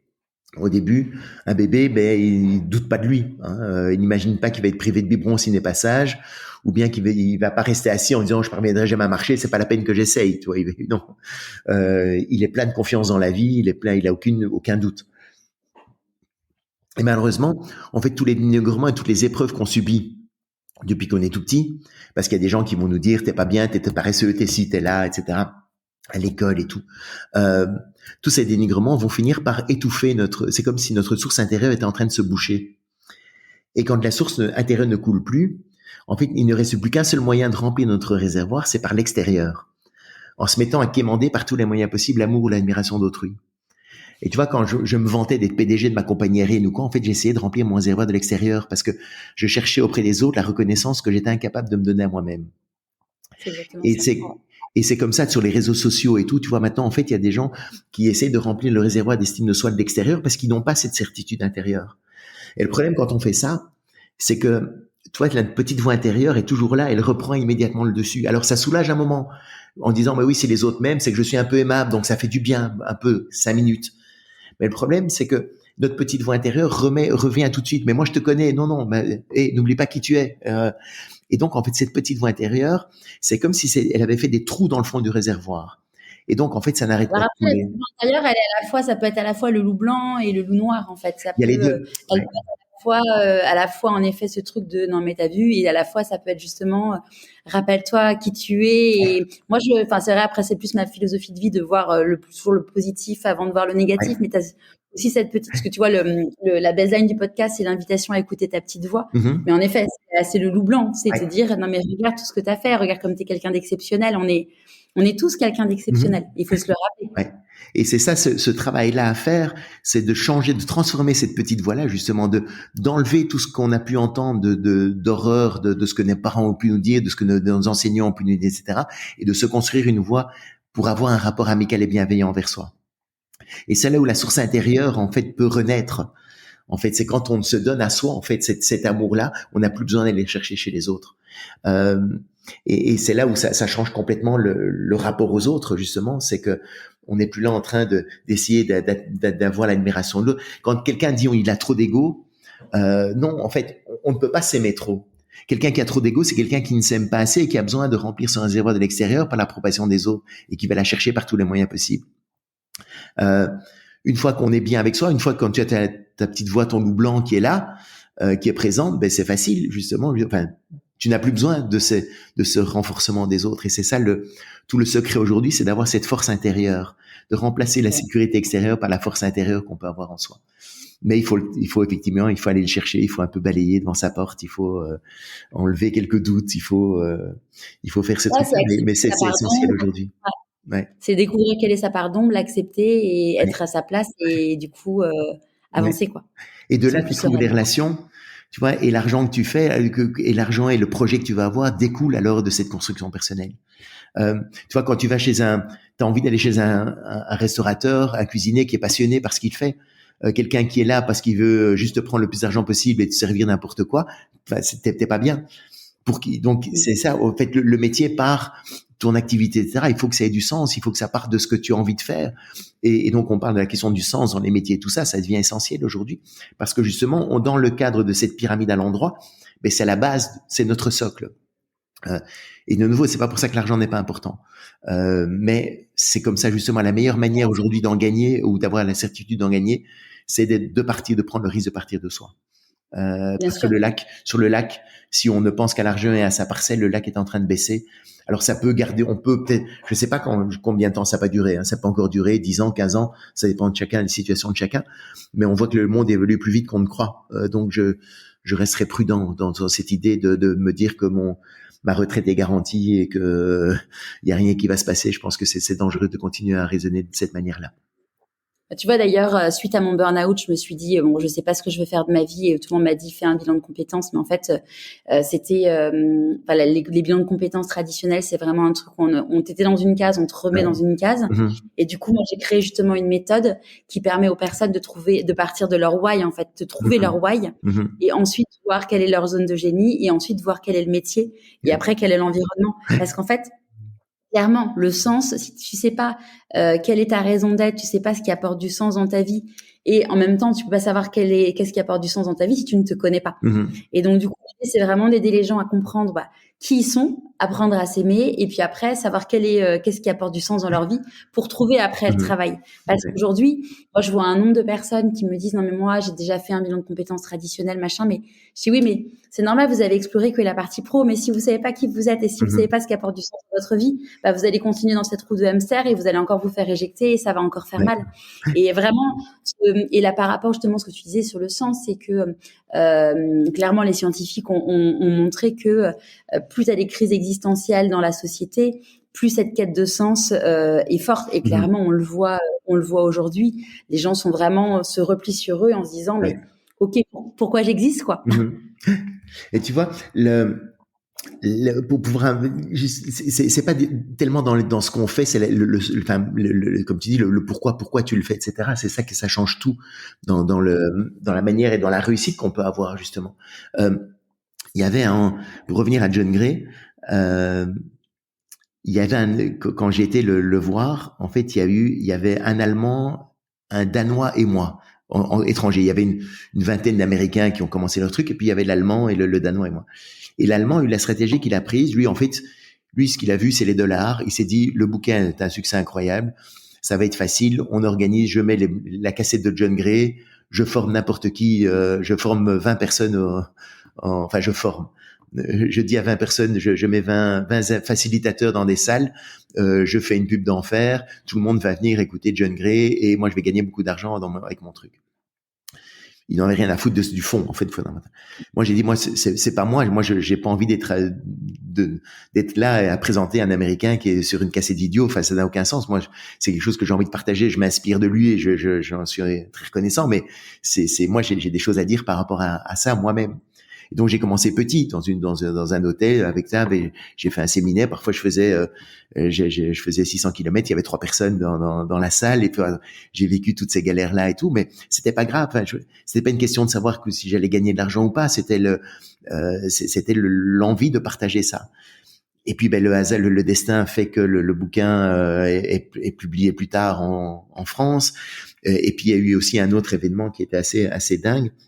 C'est qu'au bout de 3 ans, il y a une journaliste envoyée spéciale qui m'appelle en disant, on fait un reportage sur le succès de John Gray, le business de John Gray aux États-Unis, et donc on veut vous interviewer. Mais la partie, évidemment, envoyée spéciale, parfois c'est un peu sensation, trouver les scandales, etc. Et donc, c'est là-dedans qu'ils étaient partis. Et donc je me dis, bon, là c'est fini, là c'est réglé, mon truc, je vais pouvoir faire autre chose le lendemain parce que je vais me faire descendre, arriver là-dedans, qu'est-ce que c'est, vous êtes formateur, vous êtes qui, vous êtes là, etc., pourquoi vous faites ça, etc. Enfin bon. Et heureusement, en fait, cette journaliste a contacté l'hôtel dans lequel j'étais, et le directeur de l'hôtel, en fait, m'avait donné une salle gratuitement, parce qu'il avait adoré, il était venu la première fois que j'avais fait ça, il avait trouvé ça sympa avec sa femme, ils avaient adoré tous les deux. Et donc il m'avait dit, tiens, j'ai des hôtels, les salles sont vides à Paris, donc viens dans mon hôtel, il n'y a pas de problème. Et donc ça m'a beaucoup aidé à développer mes séminaires parce que j'avais pas de frais à payer par rapport à ça et tout ça, donc c'était important pour moi. Et donc la femme la femme du patron à la journaliste et lui explique qu'en fait non, c'est pas du tout la démarche que vous pensez, elle est tout à fait différente, enfin il le fait vraiment dans une démarche sincère, etc. Donc heureusement ça a déjà un peu amadoué la journaliste. Et puis on s'est rencontrés, puis elle a vraiment saisi la sincérité de ma démarche. Et elle s'est battue contre ses contre ses rédacteurs en chef pour dire non, je vais pas faire un truc. Elle a été honnête en fait. Et plutôt que de faire un reportage sur John Gray, elle a fait un reportage sur mes ateliers, en allant filmer des couples avant, pendant et après les ateliers. Et elle est partie de 13 minutes et on est parti à 52 minutes. Et elle a tenu bon en disant non, moi, voilà ce que j'ai vu, c'est ça que je vais montrer. Et donc, vous n'allez pas me influencer mon jugement par rapport au sujet que vous vouliez faire, de scandale, etc., quoi. Et donc, ça a été magnifique. Mais heureusement, je suis tombé sur une journaliste qui était intègre. Donc, c'était génial. Mais surtout aussi, elle a perçu aussi la sincérité. Et donc, c'est pour ça que le moi est tellement important. Et la réussite que j'ai pu avoir par rapport à Mars et Vénus, c'est aussi parce qu'il y avait cette démarche sincère et qui venait d'une véritable raison. Si jamais t'ai dit, tiens, c'est un truc qui marche, donc je vais en faire, mais j'en ai rien à foutre, ça n'aurait jamais marché et j'aurais pas eu les rencontres que j'aurais pu avoir, etc.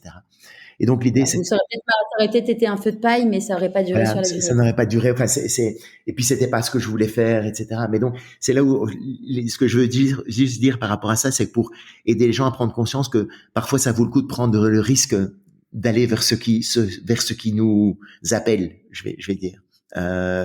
Sans tenir compte, sans avoir toutes les réponses, sans savoir exactement où on va. C'est simplement, voilà, c'est ça maintenant. Je pense que c'est vers là que j'ai envie.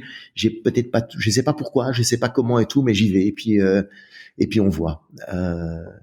Et le truc, c'est de rester attentif dans la rivière aussi. Ben, c'est d'être attentif justement euh, à tous les signes qui peuvent y avoir, qui peuvent nous aider à aller justement. Tiens, il y a ça. Tiens, il y a ce podcast. Tiens, il y a cette femme-là. Tiens, il y a cette rencontre-là que je peux faire. Tiens, il faudrait que je parle à telle ou telle personne. Enfin, parce qu'on est animé par ce qu'on fait.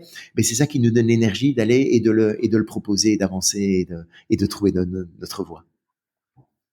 Et d'ailleurs, comment tu l'écoutes, ton intuition? Ben je médite et puis aussi je cours ou je fais du vélo. Mais c'est vraiment en fait dans ces moments-là où il y a la créativité qui vient et qui est assez sympa. Mes idées dans des bouquins et tout ça, c'est plutôt vraiment en courant. C'est une grosse activité pour moi. Et puis aussi en écoutant des trucs. Mais la méditation est importante quand même. Donc d'avoir des moments pour soi, quoi, justement à ne rien faire. Donc de pas être pris tout le temps dans l'engrenage. Il faut faire, parce que ça c'est parfois ça peut être un signe aussi qu'on a peur justement de se retrouver avec soi. Donc mais en même temps c'est pas non plus de se replier sur soi et d'être dépressif et de rester dans son fauteuil et rien foutre. Donc c'est là où la frontière est parfois fine. Comment tu célèbres tes réussites? Comment je célèbre mes réussites? J'aime bien le yes avec le point serré, yes. Et puis c'est aussi le célébrer avec ceux que j'aime. Alors justement, ben, pour être tout à fait honnête et transparent par rapport à toi et par rapport et justement dans la rivière, etc. Et il sait que en fait que ma femme est partie il y a 3 ans. Après 27 ans de mariage, j'ai pas très bien compris sa crise de la cinquantaine, vouloir se réaliser, etc. Je sais pas. Et donc j'ai pas compris. C'était un gros coup justement par rapport à Mars et Vénus et par rapport à tout ça. Donc j'ai été dans beaucoup de questionnements par rapport à pourquoi j'avais fait ça, qu'est-ce que ça réveillait en moi et tout. Et puis j'imaginais vraiment continuer ma vie. On s'entendait bien, on avait une bonne complicité et tout. Et donc ça a été très surprenant pour moi, mais ça a été un coup parce que notamment c'était non seulement le professionnel, mais aussi personnel, mais aussi j'avais tout mis mes yeux dans le même panier, donc j'étais sans filet dans la rivière avec ça. Et donc je me suis demandé justement ma légitimité par rapport au fait de continuer à parler de ça et tout. Et donc j'ai eu une période assez un petit peu compliquée. Mais voilà, c'est de nouveau repartir de soi, de qu'est-ce qui est important, du pourquoi on le fait et tout ça. Et puis voilà, le spectacle justement sur la rivière, c'est vraiment tout le sens sur le partager les moments aussi plus difficiles de la vie. Et donc la vie n'est certainement pas un long fleuve tranquille. Enfin, l'idée c'est pas de vendre du rêve en disant vous voyez, prenez votre kayak et puis ça va être magnifique, hein. Mais c'est juste on n'a pas le choix aujourd'hui de prendre son kayak à mon avis, parce que le niveau du lac, le lac est en train de se vider, et donc on est bien obligé de se retrouver dans la rivière, et pour être dans la rivière, ou bien on se cogne contre un rocher, ou bien on s'aguerrit un petit peu à la vie aussi. Soit on subit, soit on est acteur, ouais. Quoi. Soit on est acteur, mais en même temps avec beaucoup de bienveillance parfois pour des moments plus difficiles où il faut qu'on se pose et que voilà on doit traverser aussi les phases de deuil, etc. Quand il y a un licenciement, une séparation, un burn-out, un deuil, etc. Donc tous ces moments-là, une maladie aussi et tout. Donc c'est en même temps c'est accepter ce temps-là de moins, un peu d'être en doute aussi, mais de ne pas y rester, de ne pas rester coincé dedans pour ne pas se transformer en victime, et de pouvoir remonter et de pouvoir repartir avec l'humilité aussi, de dire voilà, on n'est pas parfait et c'est pas et donc voilà, et maintenant justement, et en plus c'est chouette parce que la vie m'a ramené avec une nouvelle chérie depuis 1 an. Et donc c'est un génial. moment très très chouette, et en même temps c'est pas ce qu'on avait vécu non plus, c'est pas ce qu'on avait imaginé tous les deux pour notre vie, et en même temps c'est très sympa à vivre. Donc ça secoue un peu des certitudes justement sur plein de trucs, mais en même temps ça ouvre plein de nouvelles portes. Donc voilà, C'est ça, bien je ou pense que c'est mauvais, vrai. bien ou mal, je sais pas si c'est bien ou mal, c'est juste la vie qui Ouais, c'est juste. m'a amené ça. Ouais, c'est ça. Enfin, moi, clairement, je me suis mariée il y a 3 ans. Ça fait 17 ans qu'on était ensemble. Clairement, j'imaginais finir ma vie avec lui. Ouais. Et donc, du coup, c'est juste, en effet, t'as ton équilibre juste, en effet, t'as ta façon de voir le monde qui change. Mm-hmm. Et bon, il faut se relever de l'hypercute. Mais voilà, c'est juste se dire, en effet, voilà, ta vision du monde était d'une certaine façon sur certaines choses. C'est se dire que finalement, bah voilà, il y a une autre façon de voir le monde, et que je suis pas la première, je suis pas la dernière, et de se dire, bah voilà, je suis forte parce que je sais qui je suis Mm-hmm. pas une victime, et en voiture Simone sur les cahiers. Et ce qui est drôle, je me rends compte, en fait, ce processus-là aussi, c'est que le plus difficile pour moi, ça a été en fait de faire le deuil d'un futur que j'imaginais. Sans même savoir si ce futur-là aurait existé ou non. Et donc c'est là où parfois c'est important peut-être d'être conscient de ça, c'est de ne pas commencer à idéaliser un futur dont on n'a aucune idée. Et plutôt d'être dans le futur réaliste de ce qu'on a envie de créer par rapport à la situation dans laquelle on est, plutôt que de continuer à vivre dans un futur idéalisé qui peut-être ne se serait jamais passé, parce qu'il y aurait eu un événement, on aurait pu être malade l'un ou l'autre, ou avoir un accident, ou un enfant, enfin, il y a tellement d'aléas dans la vie qui fait que rester sur cette image d'Épinal d'un futur, d'un bonheur merveilleux avec un être cher, enfin, c'est faisable, hein. Je suis sûr qu'il y en a qui peuvent le vivre, mais c'est bien de le vivre si on a la possibilité de le vivre, mais continuer à vivre dans le regret de ne pas le vire, si on n'a pas la possibilité, je pense que c'est peut-être un petit peu... Ah non, mais de toute façon, il faut pas avoir de regrets, parce que si tu vis dans le regret, enfin, tu vois, moi, d'ailleurs, c'est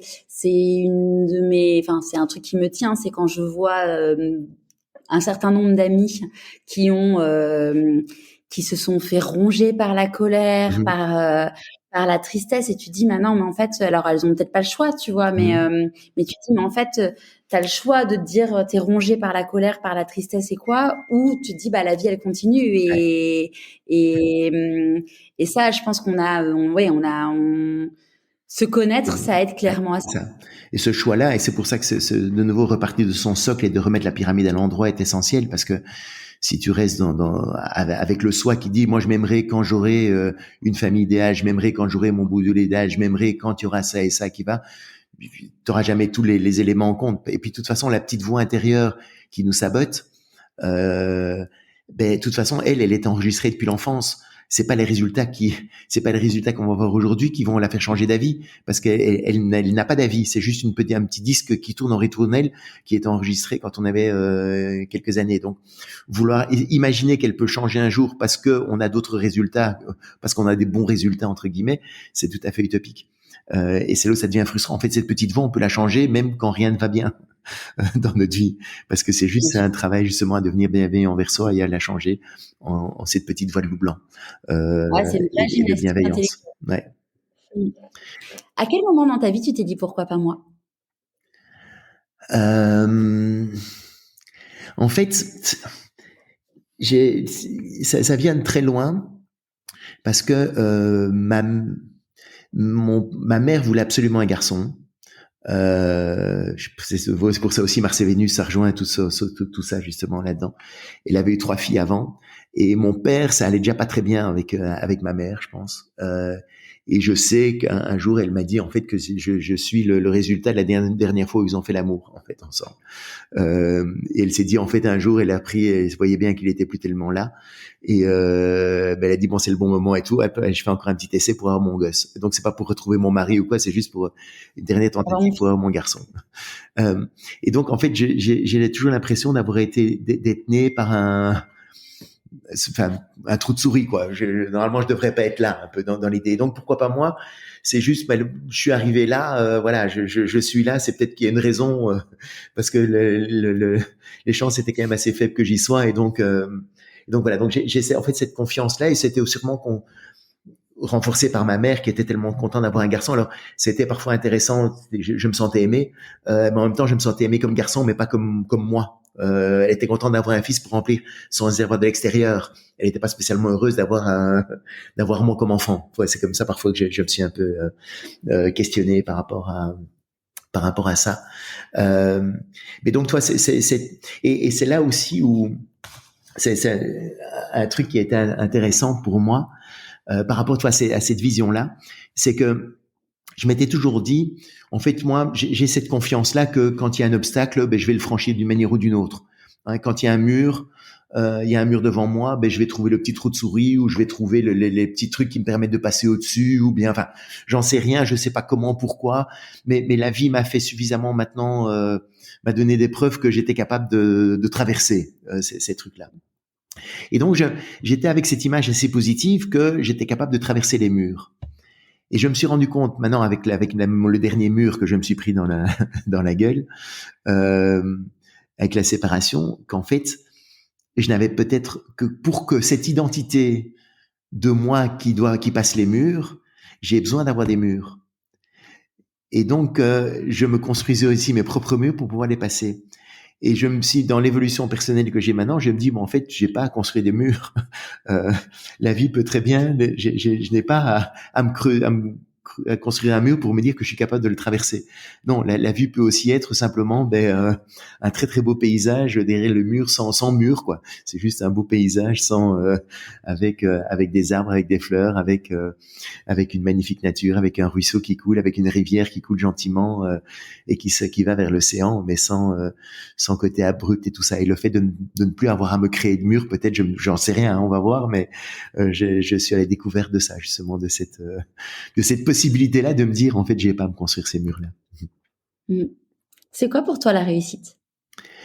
Mais justement, toi, l'idée de la réussite, je l'enlève un petit peu parce que j'ai pas envie d'avoir l'idée de l'échec qui s'oppose l'un ou l'autre, donc qui s'oppose. Et donc pour moi là, je pense que la plus belle réussite, c'est de parvenir à être bienveillant envers soi. Je me dis si je parviens déjà à évoluer le plus possible là-dedans, ce sera déjà parce que tout va découler de ça de toute façon. Donc mais il y a des choses, tu vois, il y a la réussite, mais il y a des choses dont je suis fier aussi. Quand même, je pense que j'ai le sentiment d'avoir aidé quand même pas mal de monde avec le spectacle. Donc ça, c'est une fierté, mais je me dis pas que c'est une réussite, mais c'est quelque chose qui est et j'en ai pas besoin spécialement. Enfin, j'ai pas besoin de me nourrir de ça du réservoir de l'extérieur, mais c'est quelque chose qui me plaît. C'est de la fierté bien placée. C'est ça, je pense, oui, c'est un sentiment d'achievement là-dedans. D'autres trucs aussi avec les enfants aussi, c'est chouette. Même toutes les années que j'ai pu vivre avec ma femme ont été très sympas. Et donc voilà, je suis heureux d'avoir pu construire ça. Maintenant, je suis heureux de construire quelque chose aussi de nouveau. Donc voilà, oui, c'est plutôt dans cette bienveillance là, j'ai envie de, tu vois, sur le barrage aussi, tu vois, ce barrage c'est très bien, c'est quelque chose qui, je suis vraiment dans mon kayak avec ça parce que, tu vois, c'est pas vraiment, c'est un spectacle qui est quand même un peu intimiste, qui est quand même, on parle de la relation à soi, de la relation aux autres, etc. Donc, je sais que ça aide des gens, tu vois, donc ça c'est en même temps, tu vois, c'est cette partie de moi que je sais pas où je vais avec ça, mais c'est impossible de ne pas le partager. Tu vois, c'est parce que je l'ai depuis 25 ans avec moi. Les enfants ont grandi avec ces idées de rivières, de lacs, de barrages, etc. Donc, alors, je sais pas si c'est utile ou pas de le comprendre. Moi, j'ai l'impression que ça l'est. Ça donne une vision facile du monde. Tu vois, une prof un jour qui me dit, moi, mais c'est très facile maintenant. Avant, les 30 glorieux, c'était très compliqué à expliquer. Maintenant, je l'explique en une demi-heure avec cette image-là, on le comprend très facilement. Donc, alors, est-ce que ça va être un truc énorme où ça va être dans les standards? Est-ce que ça va juste rester intime? J'en sais rien. J'ai envie que plein de gens découvrent cette image-là parce que je pense que ça peut être utile pour eux. Tu vois, c'est pas pour ma réussite moi, mais en même temps, ce serait une conséquence. S'il y a plein de gens qui trouvent ça bien, j'en aurai les fruits et je serais très heureux parce que je me dirais mon intuition était bonne, tu vois. Mais pour le moment, je suis dans ce kayak et on va voir. Qu'est-ce que tu penses que le petit Paul de 6 ans dirait s'il te voyait aujourd'hui? Le petit Paul de 6 ans, il se disait peut-être pas grand-chose. Le petit Paul de 6 ans, peut-être qu'il se dirait, sûrement, enfin maintenant, il se dirait, tu peux te détacher de l'histoire de tes parents, peut-être. Tu vois, le petit Paul à 14-15 ans, il voulait vraiment construire, il voulait montrer à son père qu'il était possible de rester pour les enfants, d'avoir une vie de couple réussie. Et peut-être que le petit Paul de 6 ans dirait oui, tu peux te détacher de l'histoire de tes parents et vivre ce que tu as à vivre le plus sereinement possible.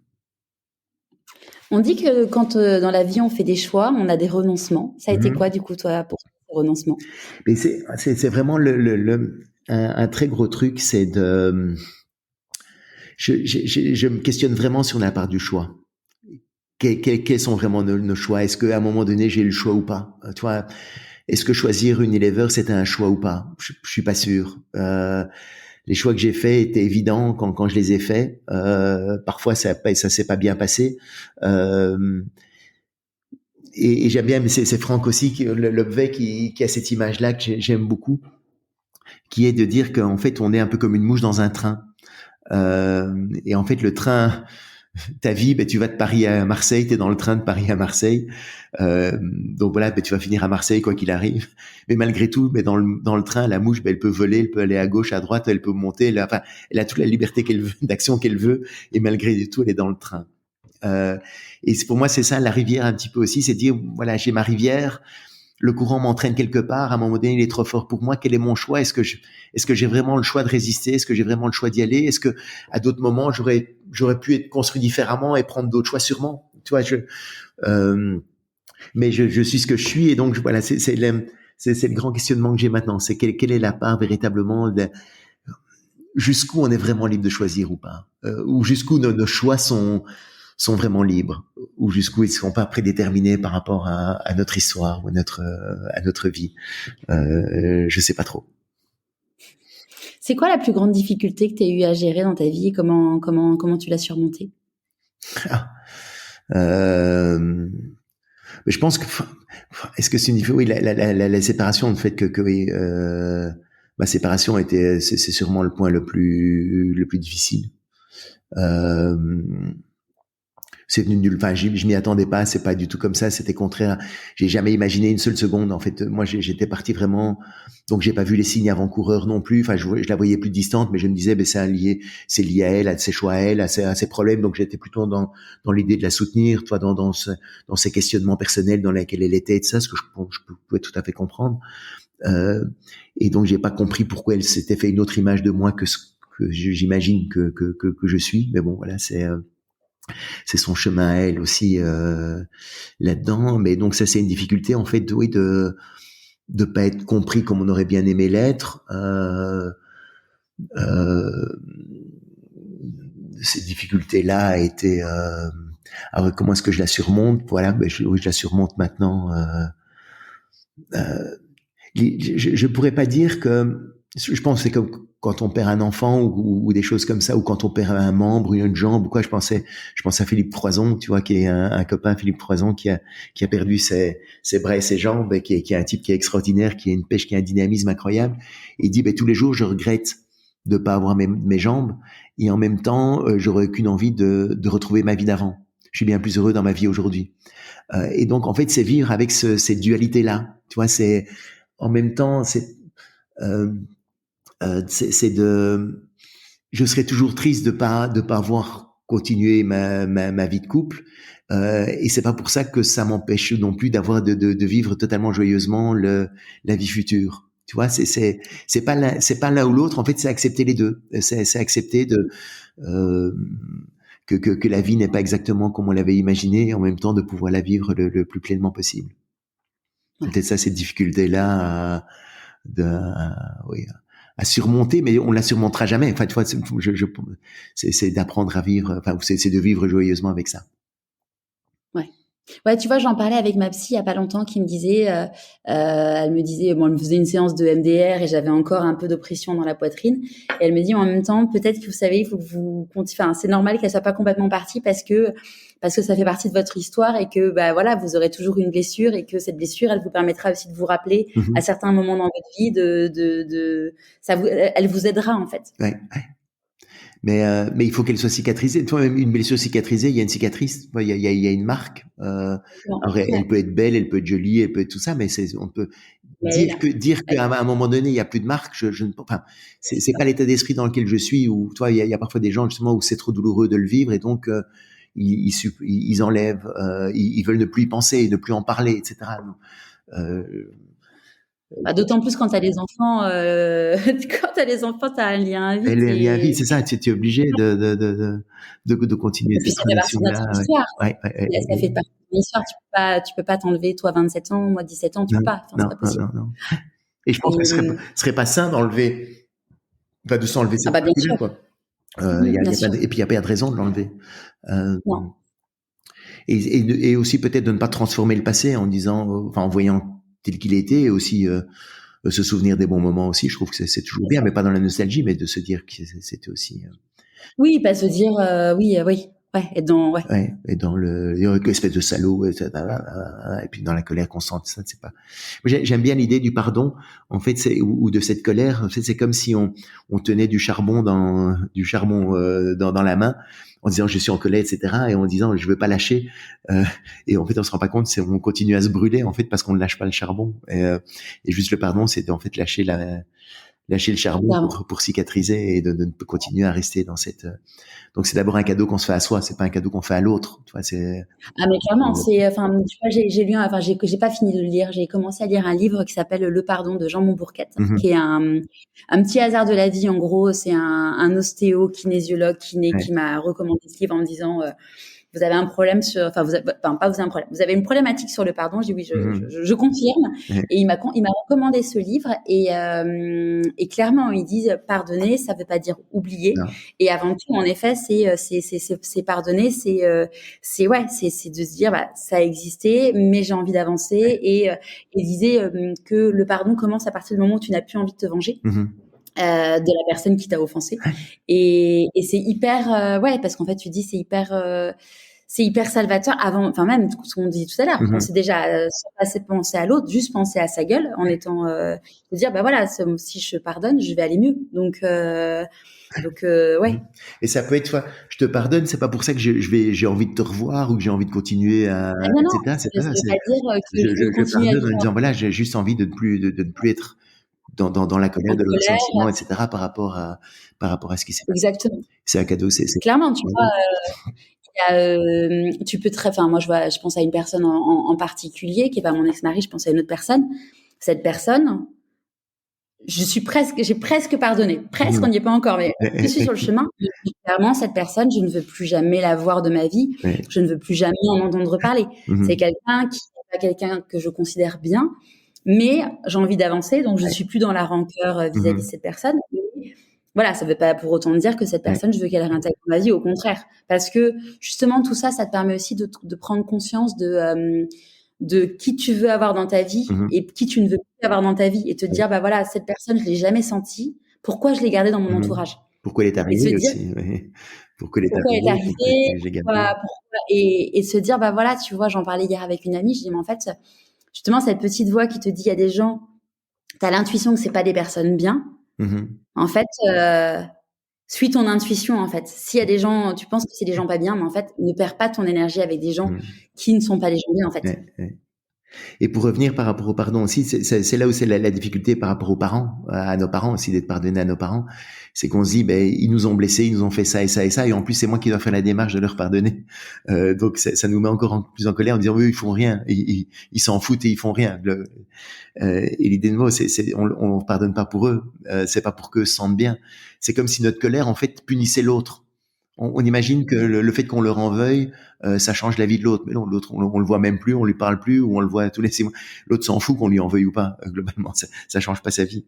Et donc, c'est en fait. Les parents, ça les rend tristes de voir qu'on leur en veut, mais parce qu'eux, ils se disent, moi, j'ai fait le meilleur avec tout mon cœur, Ouais. et donc du coup, d'autant plus les parents, c'est encore plus compliqué, quoi. Ouais. Et donc l'idée, mais donc c'est pas contre eux c'est pas pour eux que tu fais ces démarches-là, c'est avant tout pour toi, C'est ça, c'est pour être bien avec soi-même, bien sûr, clairement. Si tu croises quelqu'un là dans la rue qui connaît pas du tout ta vie et qui te dit oh, non mais c'est génial, vous avez écrit un livre, vous avez donné des milliers de conférences, vous en êtes là uniquement grâce à de la chance, qu'est-ce que tu leur réponds? Non, mais nouveau, c'est les hasards de la vie, c'est le destin, c'est mon parcours. Et c'est là où je trouve que j'aime beaucoup l'idée. Tu vois, pour moi, dans la rivière, par rapport au barrage, c'est que j'adore que dans la rivière, on peut s'inspirer des autres, on peut s'inspirer des parcours des autres, mais chaque parcours est unique. Alors que dans le barrage, on se compare aux autres, où tu as besoin d'avoir plus, mais tu n'as pas la possibilité d'être toi-même, en fait, parce que tu t'occupes pas du toi. Et donc, dans la rivière, moi, l'image que j'ai de cette rivière, c'est que chacun a son parcours de vie et que l'un n'empêche pas l'autre. On n'est pas dans cette concurrence où on doit voir si toi tu prends plus de place dans le barrage, c'est qu'il y a quelqu'un qui en a moins. Et donc c'est une autre mentalité. Et donc, oui, si tu es dans la logique du barrage, quand tu vois quelqu'un qui a une grande parcelle, tu dis il a de la chance ou c'est un salaud parce que moi j'ai moins de place que lui, etc. Enfin donc dans cette logique-là, dans la logique de la rivière, non. On a chacun notre parcours et moi j'adore m'inspirer des histoires des autres justement et donc j'ai pas de jalousie par rapport aux autres parce que je sais que je suis mon parcours qui est ce qu'il est avec des beaux côtés, avec des côtés plus difficiles, avec des côtés justement où parfois j'ai envie. Tu vois, il y a des moments où au début où j'avais pas d'argent pour faire le plein d'essence de ma bagnole, tu vois. Enfin donc c'était tu vois en fait et c'est vrai que tu vois un des trucs au début quand j'ai commencé à remettre ma pyramide à l'endroit, c'est parce que j'ai entendu des gens qui en parlaient et tout ça. Et des gens notamment ou des Tony Robbins ou des gens comme ça, tu vois, qui disaient il faut faire ça. Oui. Et la première réaction, c'est facile pour lui quand il gagne quand il gagne tout l'argent qu'il gagne, c'est facile de penser comme ça. Et il a fallu que je me rende compte qu'en fait c'est parce que j'ai commencé à penser comme ça que j'ai pu aussi construire ce que j'ai construit. Et donc quand certaines personnes nous disent des trucs, ils sont sincères dans la démarche de dire mettez d'abord votre pyramide dans l'endroit et puis vous allez voir. Ils l'ont fait aussi. Ils ont pris ce risque-là dans leur vie de partir de zéro. Et pour ça, tu vois, mais ça peut être les inventeurs, les cuisiniers, les chefs d'entreprise il y a quelques années aussi, les André Citroën ou les gens comme ça, en fait, s'étaient passionnés par la mécanique, ils ont créé une bagnole, ils voulaient pas créer une entreprise, ils voulaient pas gagner tu vois, c'est d'abord dans l'idée de découvrir, dans l'idée de l'invention, de la création, et il y a encore plein de gens qui sont dans cette dynamiques, dans cette logique-là, et je pense que le monde dans lequel on entre aujourd'hui, a de plus en plus besoin de gens comme ça, qui vont créer, qui vont trouver une solution pour un problème n'importe lequel, qui vont apporter un peu d'aide aux gens, qui vont trouver une manière différente de faire. Mais la créativité est sans limite. Ouais. Est-ce qu'il y a un conseil que tu aurais aimé recevoir et du coup que tu aimerais donner aujourd'hui? Un conseil que j'aurais aimé recevoir, ça peut être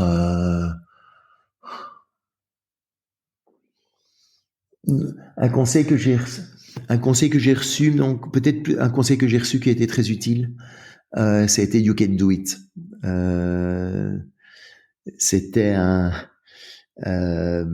j'ai passé 2 étés chez un soldat américain qui était amoureux de ma mère pendant la Deuxième Guerre mondiale. Il est venu en Europe. Il était un jeune soldat de 20 ans. Et puis, il a rencontré ma mère qui avait 16 ans. Et lui est tombé fou amoureux de ma mère. Ma mère, il voulait ramener ma mère aux États-Unis après la guerre, etc. Ma mère était orpheline, elle n'est pas partie. Mais ils sont restés en contact et 40 ans plus tard, il est revenu en Europe. Et puis, et en fait, c'était un fermier. Il a un très gros ranch près de Dallas. Et j'ai passé 2 étés là-bas. Et il m'aimait beaucoup parce que j'étais le prolongement de son histoire d'amour de jeunesse et tout ça. Enfin, donc, il était très, très sympa, mais c'était c'est un Texan typique avec son grand chapeau et ses mains fermiers et tout. Et donc, j'étais dans les champs et je conduisais le tracteur et tout. Et puis, un jour, il y avait sur une route, il fallait qu'un chauffeur pour un gros camion que j'avais jamais conduit, un énorme truc qui transportait les moissonneuses batteuses et tout ça. Et j'ai dit, mais et il fallait quelqu'un parce qu'on était à 300 km, il y avait personne, ça. Et je dis, mais j'ai jamais fait. Il me dit, you can do it. Et donc, il m'a fait totalement confiance en me mettant dans le camion et en me disant, et hop, et je suis parti avec cet énorme truc. Et donc, ce you can do it, et c'est là où je me suis rendu compte que j'étais capable de le faire. Donc, ce you can do it, c'est quelque chose qui est un truc intéressant. C'est quoi tes prochains défis? Prochain défi, c'est mon barrage. Maintenant, mon barrage est ma rivière. Et aussi, mon prochain défi, c'est de reconstruire ou de continuer à construire, en fait. Même pas reconstruire parce que j'aime pas, parce que mais de continuer à construire la famille, maintenant.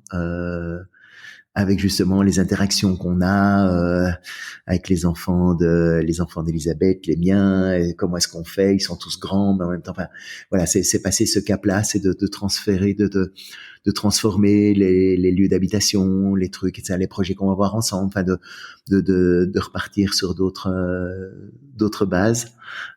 Donc ça, c'est un beau challenge. Et puis aussi, j'accompagne une start-up aussi, c'est laquelle j'aime beaucoup. Enfin, il y en a 2. Donc voilà, il y a des défis professionnels aussi, des défis professionnels et personnels. Donc il y a de quoi faire. Est-ce que tu auras un conseil de lecture à partager avec nous? Conseil de lecture, il y en a 1000. Ça dépend. Est-ce que c'est des lectures plus anciennes, plus Ce qui te fait plaisir.